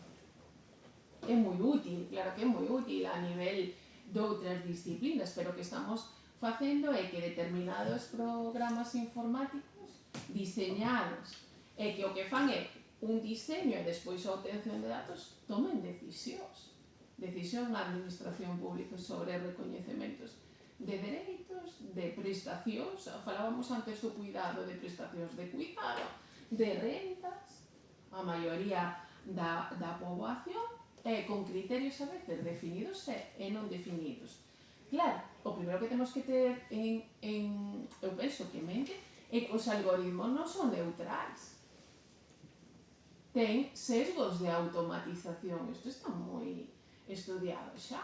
Co cal, sesgos de automatización, non tanto igual na creación, porque o enxeñeiro que evidentemente programa, entendo que a maioría non querrá pois ter un sesgo nin de xénero, nin de raza, nin moito menos, pero que a hora da aplicación, ca información que utiliza, danos un resultado moi complicado. Encontrámonos aí con poboacións en toma de decisións que se ven afectados por un algoritmo, que ademais non coñece, non sabe nin que foi tomada por un algoritmo, e cando sabe que foi tomada por un algoritmo, cando pide o acceso ao algoritmo, encontrámonos aquí, o profesor Clodomiro saberá máis que a min do tema, encontrámonos ca propiedade intelectual que nos di, non, mellor frenamos porque é unha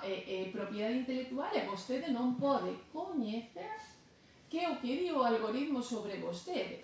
Claro, isto nun ámbito xudicial e no ámbito do dereito, como é posible que alguén diga a decisión, non a fundamentamos, é así porque o di un algoritmo. Se isto pasa no ámbito xudicial, temos un recurso. Se o algoritmo, pois o recurso complícase. Por que? Porque a pesar de que falamos sempre do principio de transparencia, con isto vou rematar, do principio de transparencia, a realidade é que despois atopámonos nos tribunales en donde o principio de transparencia para garantizar os dereitos do usuario colisiona ca propiedade intelectual, e a propiedade intelectual en algúns casos é prioritaria. eso digo, bueno, habrá que regular desde o punto de vista dos dereitos humanos.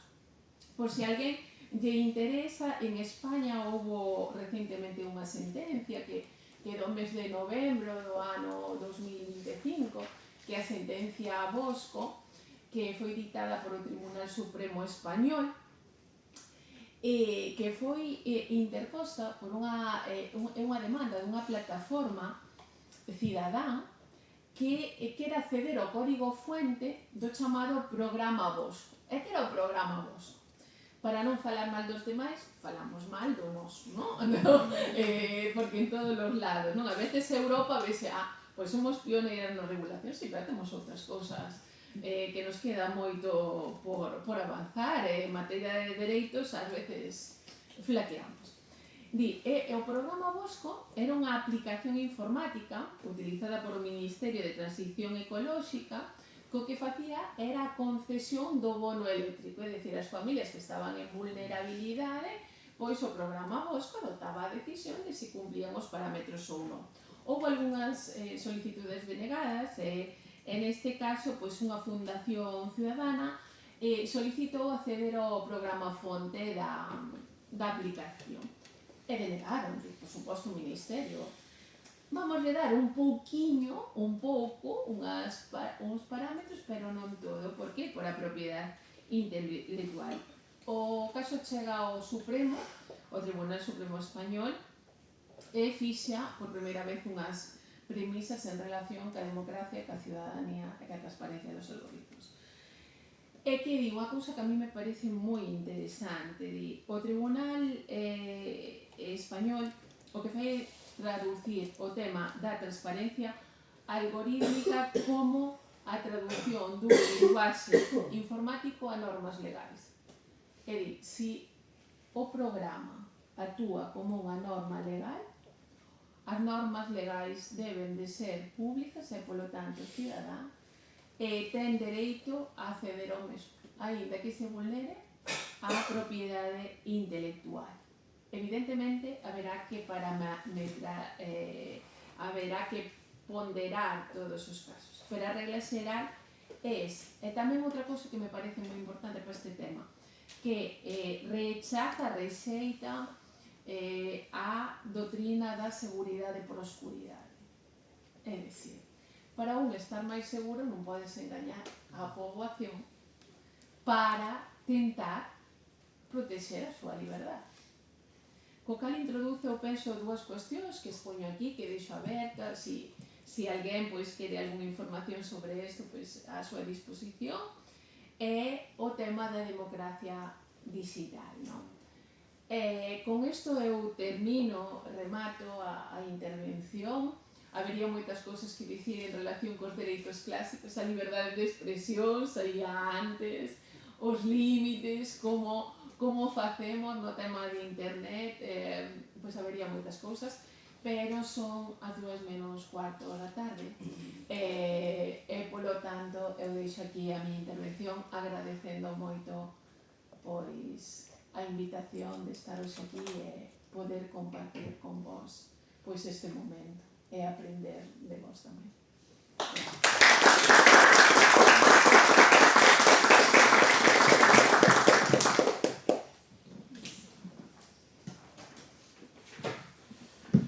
Professora Suzana, agradeço imensamente a sua exposição e de fato, na sua leitura também uma perspectiva dialética em que apontemos aqui toda a crise que vivemos, todas as dificuldades que enfrentamos na nossa época. Os direitos humanos estão aí mais presentes do que nunca. Então, de fato, acho que a gente tem que sair daqui com uma perspectiva, como um professor amigo nosso do Brasil, que ministra aulas em Londrina, o professor José Eduardo Faria, da USP, decano da USP, e sempre que ele vai a Londrina, a gente questiona: professor, como está o quadro, como está a realidade? E ele diz sempre que nós temos que assumir uma postura de céticos realistas, porque é dentro dessa perspectiva que a gente consegue produzir um diagnóstico crítico, e talvez é isso que falte também à sociedade do modo geral. Isso é muito importante de tudo que foi produzido aqui, um material muito rico, do ponto de vista da criticidade, mas também que permita apontar não só esse diagnóstico crítico, mas também um prognóstico, né? E talvez aqui seja o nosso grande desafio, né? Talvez, Éder, para o ano que vem, só aceitar trabalhos que tragam prognósticos, tá? Brincadeira à parte, tá? Nós temos aqui ainda 10 minutos, né? Eu não sei se a plateia tem alguma questão a dirigir aqui aos nossos conferencistas, professor Éder e professor Antônio. Éder. É porque eu pensei em intervir antes do que você. Só que você levantou antes a mão. Porque eu já fui provocado pelo Elfo, então eu já ia. Não, pode falar. Em primeiro lugar, parabenizar a todos os membros da mesa, agradecer à professora Susana desde a direção, que está sempre à disposição, e é uma pessoa muito ocupada, diretora da faculdade, com um monte de projetos e de coisas para fazer. Em segundo lugar, eu me sinto muito mais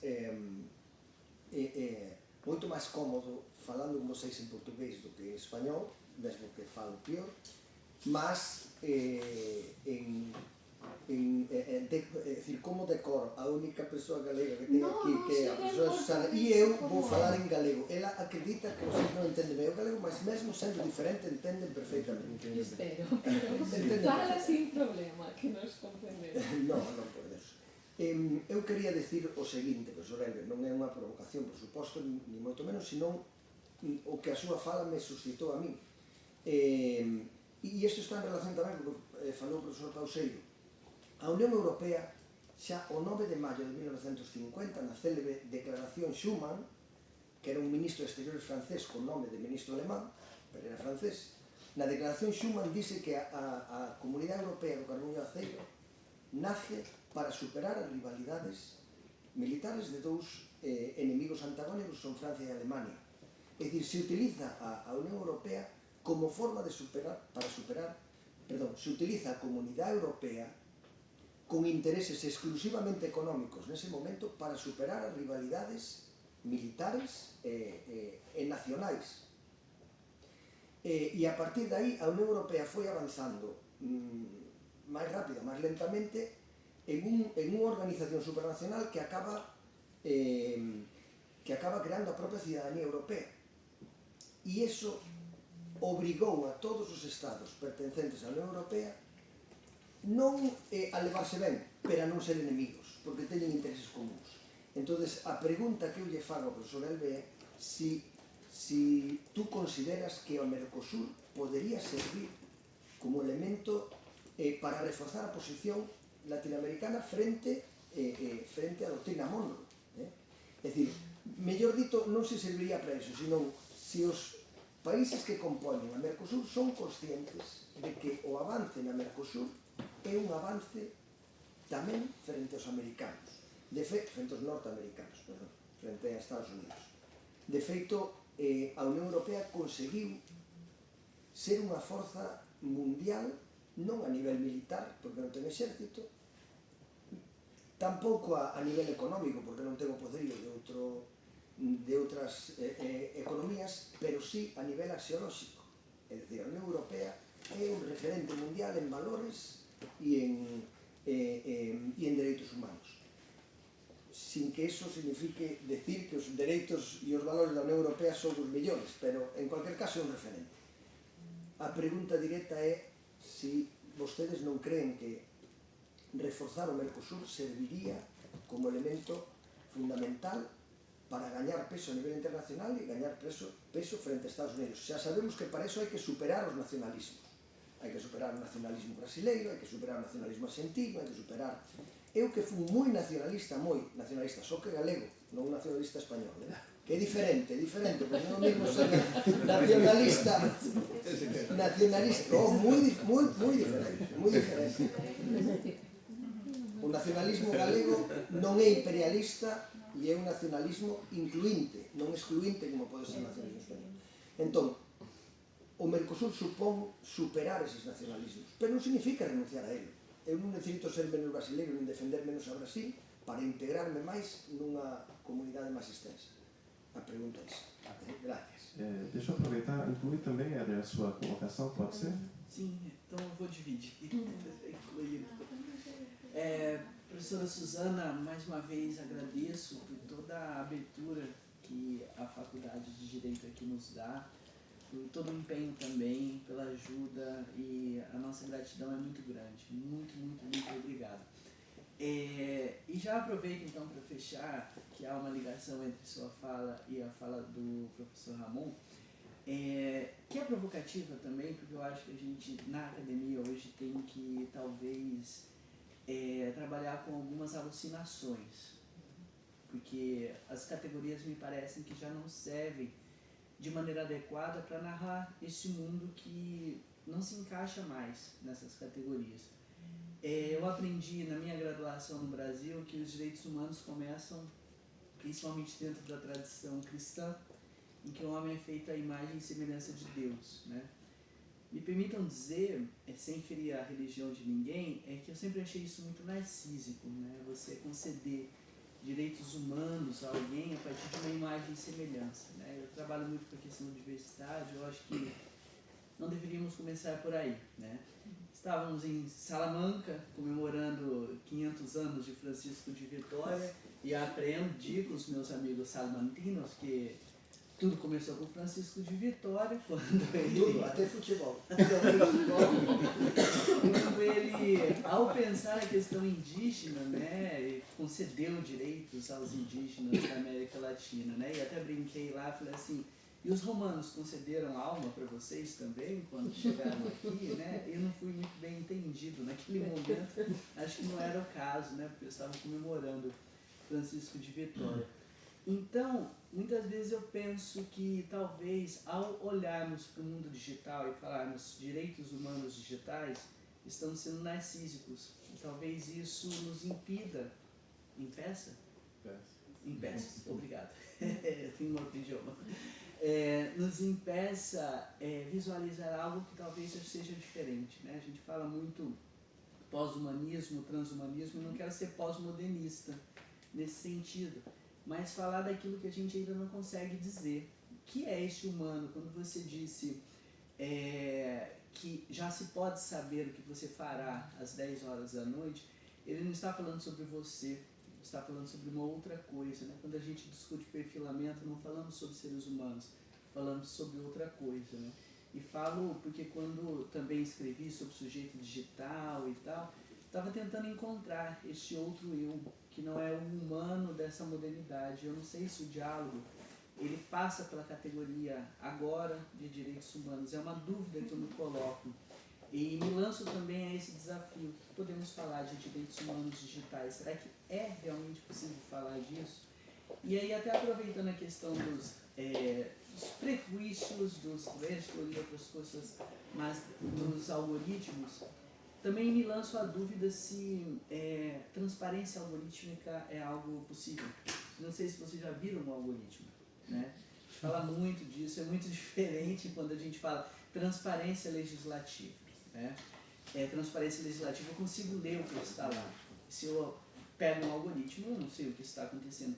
Ainda mais quando ele é generativo, quando as pessoas falam assim de transparência, regular um algoritmo generativo, que nem a Google, por exemplo, sabe o que está acontecendo com o algoritmo máximo deles, assim, do que estamos falando? E aí transfiro para o Ramon, e fico muito feliz, Ramon, de te ouvir com tanta segurança, com tanta magnitude, tá?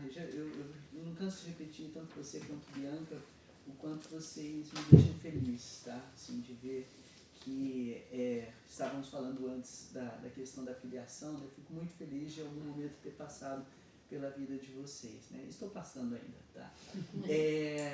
E assim, ontem eu estava ouvindo a professora Fernanda falar do pai dela, juiz, e que ela ia dormir com a máquina de escrever, ouvindo, né? Assim, não, meu pai ainda fazia sentenças. E o Estado moderno, ele era operado por juristas, né? Um juiz, ele dava uma decisão, ou o legislativo criava uma lei e toda uma estrutura se movia, né? E Ramon, quando eu li Lawrence Lessig também, quando ele fala Code is Law, né? Que o código é a nova lei de hoje, eu acho que ele anunciava também, sem saber, que por muito tempo o direito, os juristas foram os engenheiros da modernidade, né? E hoje quem são os engenheiros dessa realidade não somos nós mais, né? São as pessoas que estão por trás desses processos, que estão sabendo o porquê, que já se sabe o que vamos fazer, sem que possamos pensar no que vai acontecer amanhã, o que queremos fazer no amanhã. Tá? E aí eu te lanço uma pergunta, Ramon, que ela é muito simples de ser respondida. Assistindo Sem Censura, quando foi uma psicóloga, e ela, acho que esse caso muitos aqui conhecem, uma psicóloga no Brasil foi a um programa e com a entrevistadora ela falou assim: meu filho está estudando para profissões que ainda não existem. E aí a apresentadora pergunta: e quais são? Não sei, porque elas ainda não existem. E naquele momento eu falei, cara, é sábio isso, porque nós estamos estudando para profissões que não existem, né?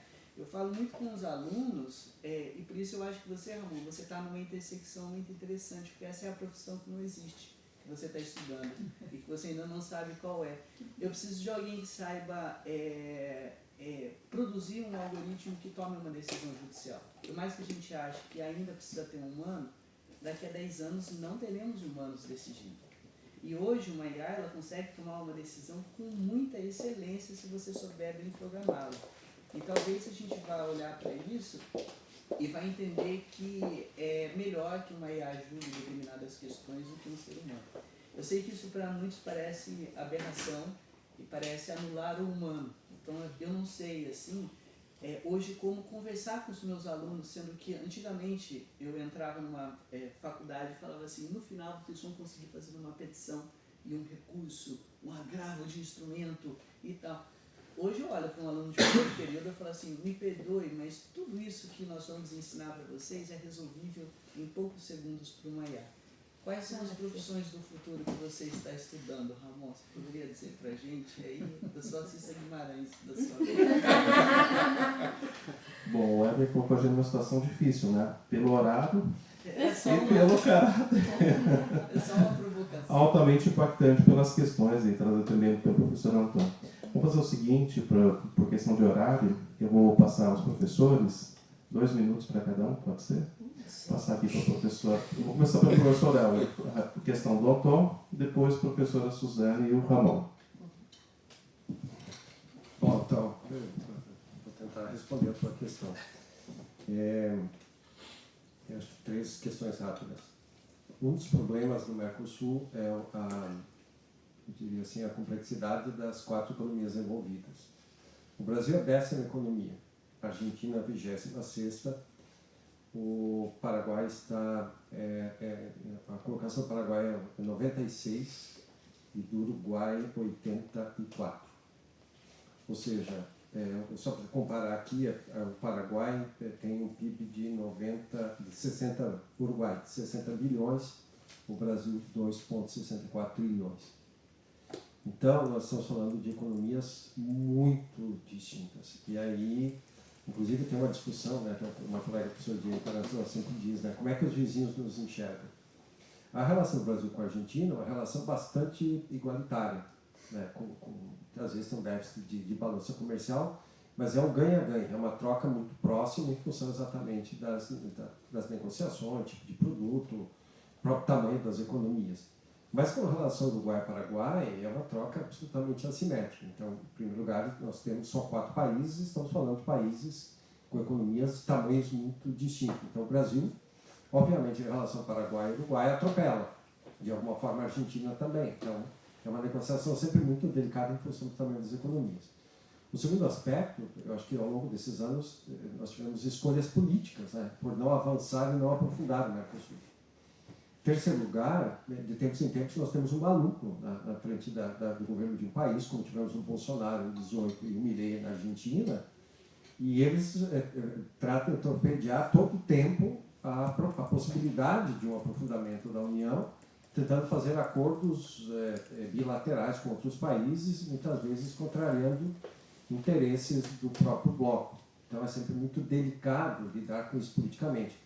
Acho que a União Europeia, por ter 27 países, quando aparece um populista no meio do caminho, ele acaba atropelado pelo tamanho do bloco, quer dizer, ele vira insignificante, ou então ele acaba atropelado por 26 países do bloco, que diz, fica no seu canto, não atrapalha o desenvolvimento do bloco, senão seu país ficará isolado. ou será retirado do bloco. Então, me parece que essas diferenças acabam fazendo com que o Mercosul patine e avance muito menos, né? Se você comparar com a União Europeia, obviamente nós não temos moeda comum, somos só 4 países, nós somos pequenos, e aí, claro, Brasil e Argentina acabam arrastando o bloco, e o Uruguai, que é pequenininho, o próprio Paraguai, que tem uma economia frágil, apesar da propaganda hoje em dia, que se faz muito do Paraguai como a oitava maravilha do mundo, mas é uma economia pequenininha, frágil ainda, etc.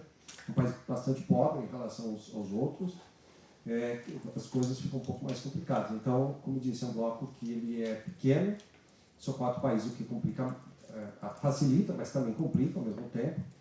E politicamente, ao longo desse tempo, os países, os governos, os presidentes, os governos optaram por não aprofundar o bloco. Isso é escolha política, né? Então, rapidamente, resumidamente, para dar uma resposta à sua questão aqui. Professora Suzana.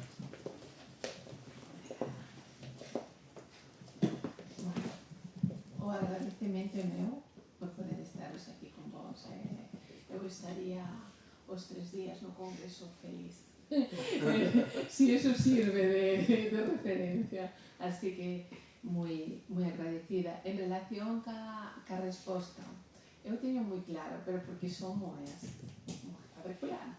Entonces, dereitos humanos partindo do tema religioso, o descartaría. Os romanos deronnos alma, menos as mulleres, que non tiñamos. Entonces, como xa tuvemos a outra mesa, todas de mulleres, por resposto eu. Non, chegou moito máis tarde. A Revolución Francesa, pois, trouxonos ampliou, deu dereitos a quen? Os brancos, con caixa, con diñeiro, e ben, os franceses, non? De ben, pero o resto dos grupos quedamos incluídos, despois chegamos e dixemos, bueno, pois dámoslo a outros menos algúns povos, estos van a ser de segunda, deixámoslos aí, e demais. Cal é o concepto de dereitos o que eu creo que temos que partir? Daqueles que ten como base a liberdade, a igualdade, a solidaridade, partindo da idea de dignidade, que abarcan a todos. Todos, donde? Recollidos. Donde? No dereito. Con eficacia. Que se alguén lle pasa algo, pode acudir a un tribunal, que se podían garantizar. Si non, finalmente temos papel mollado, non? Ese é o meu concepto de dereitos, onde debería regular, sobre todo irnos ao marco internacional, con todas as discusións que podemos ter entre nós sobre liberdade, hasta onde abarca, non abarca, que diferentes razonamentos, pero polo menos temos unha base da que partir que penso que non é mala, non? Entonces, ese é o meu concepto, dende logo, de dereitos humanos para garantizar o que é a seguridade no respeto da persoa. E despois lanzamos está o profesor lanzando subversivo. Eu penso, transparencia. Sí, que pasa ca transparencia? A transparencia ten que ser educacional, temos que ter unha formación da cidadanía, ou temos que ter expertos en transparencia, para saber que abarca. E cando decimos, bueno, é que claro, a IA non se pode controlar, eu sempre me vou atrás, a historia eu penso que aprende, o xenoma humano. Cando o xenoma humano xurde e de repente se fai o mapeo da xenética, de repente alguén se sentou, os diferentes gobernos, e dixeron ata onde sí, hasta onde non. Supón unha transparencia bastante importante. Que enfermedades temos, cales imos ter, donde poden utilizar as compañías aseguradoras, pode facelo ao ámbito laboral, e que fixo o dereito? Un dereito preventivo. Non pode servir de base.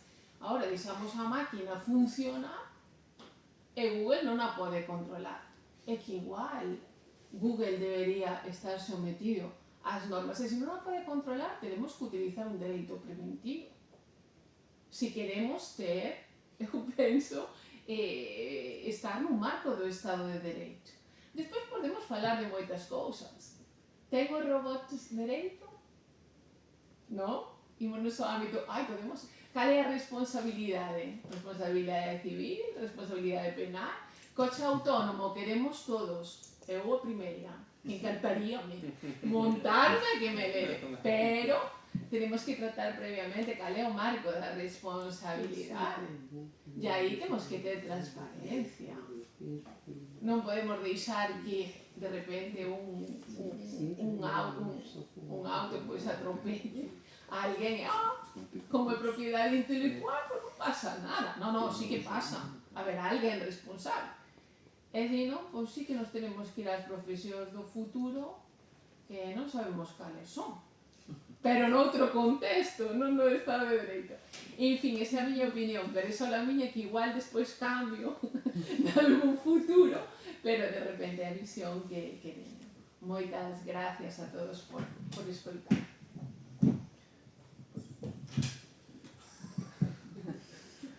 Fazer o seguinte, passar para o professor Calmão e depois o professor Pauseiro tem que fazer uma consideração também.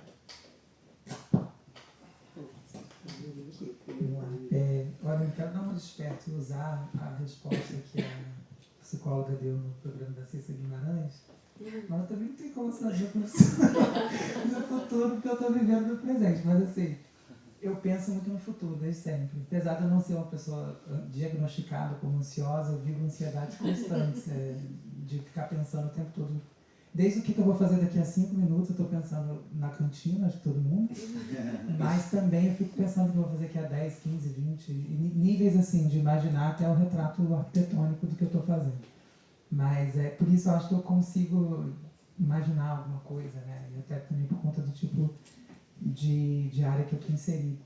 Mas eu acho que tem uma coisa importante, que é há uns 2018, 2019, isso tem quantos anos? Nem sei, tá nem tão longe assim, mas é que eu sou muito ruim de matemática. E algoritmo é basicamente uma matemática. Tem aí uns 6 anos, né, 7 anos.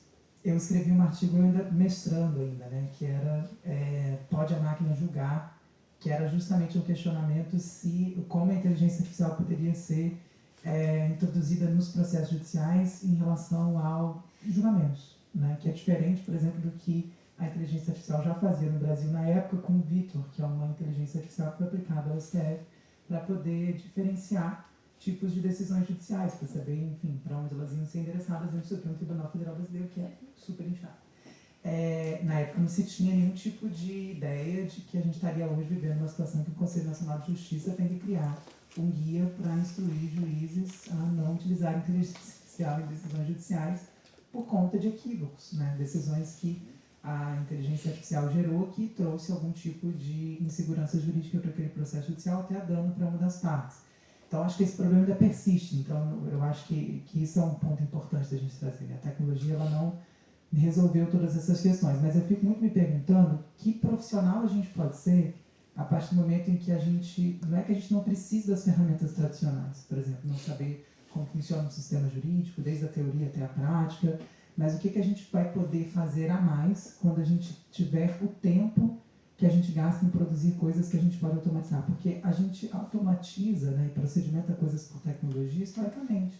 Né? Muita coisa mudou nas organizações sociais a partir do momento em que tecnologias foram inseridas. Aí volta também um recurso que a gente precisa pensar aqui, só para dialogar rapidamente, fechar com a fala da professora Suzana e com a sua pergunta, Éder, que é o contexto do que a gente está querendo saber para poder regular. Porque se a gente pensa que os processos históricos e a sociedade mudam de acordo com as tecnologias que estão sendo implementadas e os desafios vão mudando, então o conhecimento precisa se adequar a isso e produzir um conhecimento que seja efetivo e de interesse social coletivo. Mas aí eu acho que algumas questões não mudaram. Tanto o fato de que a gente vai mudar a maneira como a gente utiliza a tecnologia para que ela vai servir, daí a gente tem que decidir o que a gente vai fazer com o tempo sobrando. Né? E também com o fato de que o problema também continua sendo a estrutura, e eu vejo assim, tenho estudado concorrência, né, em plataformas e essa parte mais comercial para poder entender o efeito disso de uma maneira mais coletiva, até para aplicar isso no direito privado, tenho entendido que o problema continua sendo uma estrutura econômica que permite a centralização do poder e das escolhas sobre como a sociedade vai ser definida em um grupo muito pequeno. E aí eu não trouxe aqui, não sabia que você teria pergunta, senão teria trazido.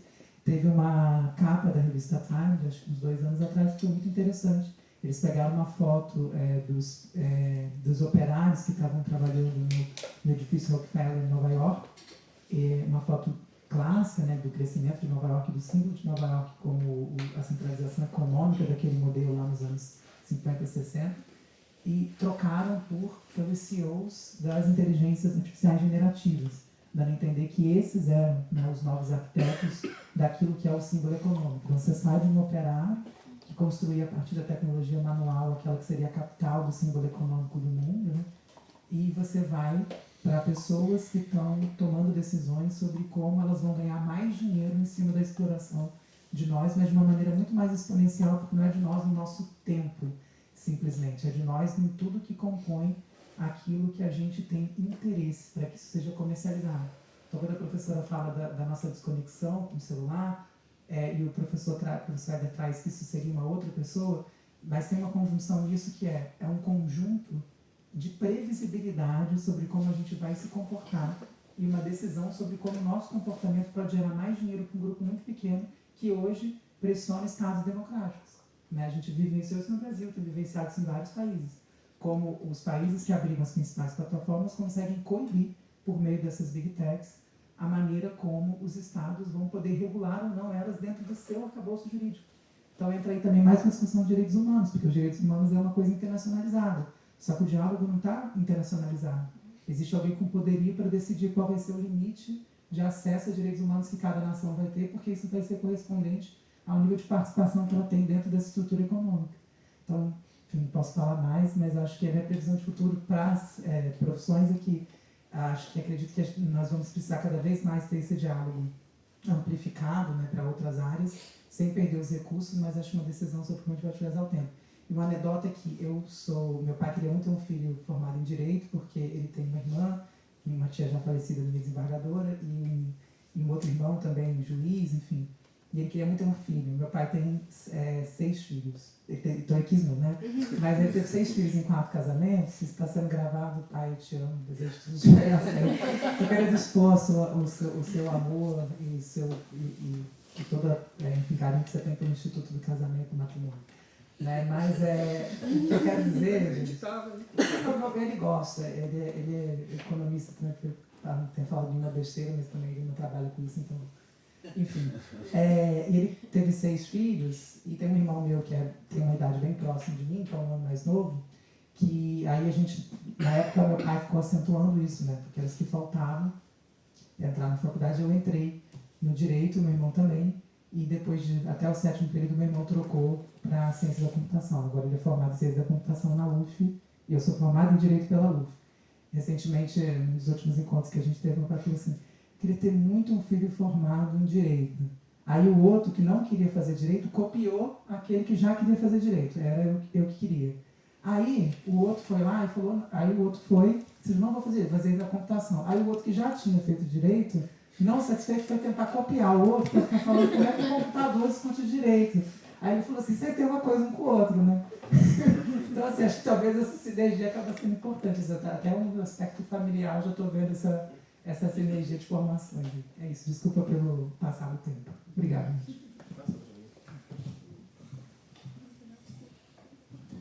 O Ramon disse que não podia falar mais, mas falou muito, no sentido positivo, foi muito bom. Pauseiro. Só para complementar a fala do professor Elber, responder para o professor Anton. Professor Anton, a gente sabe que, você sabe bem disso, né? A gente se autorizou, né, os mercados comunitários a cobrar um tributo aduaneiro que é a tarifa externa comum, que é o tributo aduaneiro da União Europeia, né? Que mantém sendo direitos de vocês, padrões em relação à saúde e tal. O Mercosul também tem autorização para tributar a TEC, né, que é a tarifa externa comum, nós tributamos. A diferença é que há uma diferença de alíquota, né? A gente não tem um controle muito bem de alíquota, de regulado, não é horizontal, como acontece aqui. O problema de lá na América do Sul é que a gente não sabe para onde vai, não tem uma prestação de conta, porque a gente não tem um tribunal de contas, no caso comunitário. Né? Então, os países tributam, o Brasil tributa, tributo sobre produtos que vêm com a SH, a UE, da União Europeia, vem um vinho, a gente vai tributar, vai ficar mais caro, para proteger nossos produtos aduaneiros. Então, esse é o tributo supranacional, para poder formar o Mercosul tem esse tributo. A gente tem a grana, porque a gente não tem entendimento. Né? Então, assim, embora eu também tenha um receio com a integração política do Mercosul, eu não gostaria de ver uma integração supranacional a partir do direito, né? Por ser horrível, né? Mas, assim, nós temos a tributação, nós temos os recursos. O que falta é, de fato, o entendimento e vontade política, né? Uma integração comunitária e também a eleição do parlamento supranacional, né? O Estado está mais triste, né, que levou isso. A gente não teve isso lá, né? Mas, assim, os recursos nós temos, o que está faltando lá, a tributação nós temos. O que falta lá, de fato, é o entendimento, né? Para que você possa construir estruturas supranacionais, né? Muito bem, nós chegamos ao final. Queria agradecer aos componentes da mesa. Foi muito bacana essa discussão. Queria também aproveitar esse momento para fazer um agradecimento público ao professor Guilherme, à professora Suzana, ao professor Anton, aqui da Universidade de Vigo, que nos acolheram aqui, acolheram a todos nós aqui nesses dias. É muito importante ter essa parceria com o Vigo. O ano passado nós viemos, assinamos um convênio, né, aqui com a Universidade de Vigo. O professor Antônio estará em Londrina em novembro. Espero, professor, ter a oportunidade também que a professora conheça a nossa instituição no Brasil, tenhamos essa oportunidade de estender a nossa parceria. E ficar também aqui meu registro de agradecimento ao Laura, ao Éder e ao professor Gilvan por toda a organização que permitiu que esse evento acontecesse dessa forma tão bonita, tão acolhedora, com tanta sinergia, com tanta discussão e também uma posse, uma confiança no nosso tempo e no nosso futuro. Então, muito obrigado a todos e vamos para a cantina, né?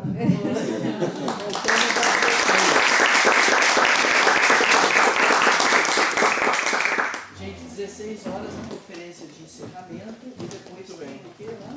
Depois Tem um jogo.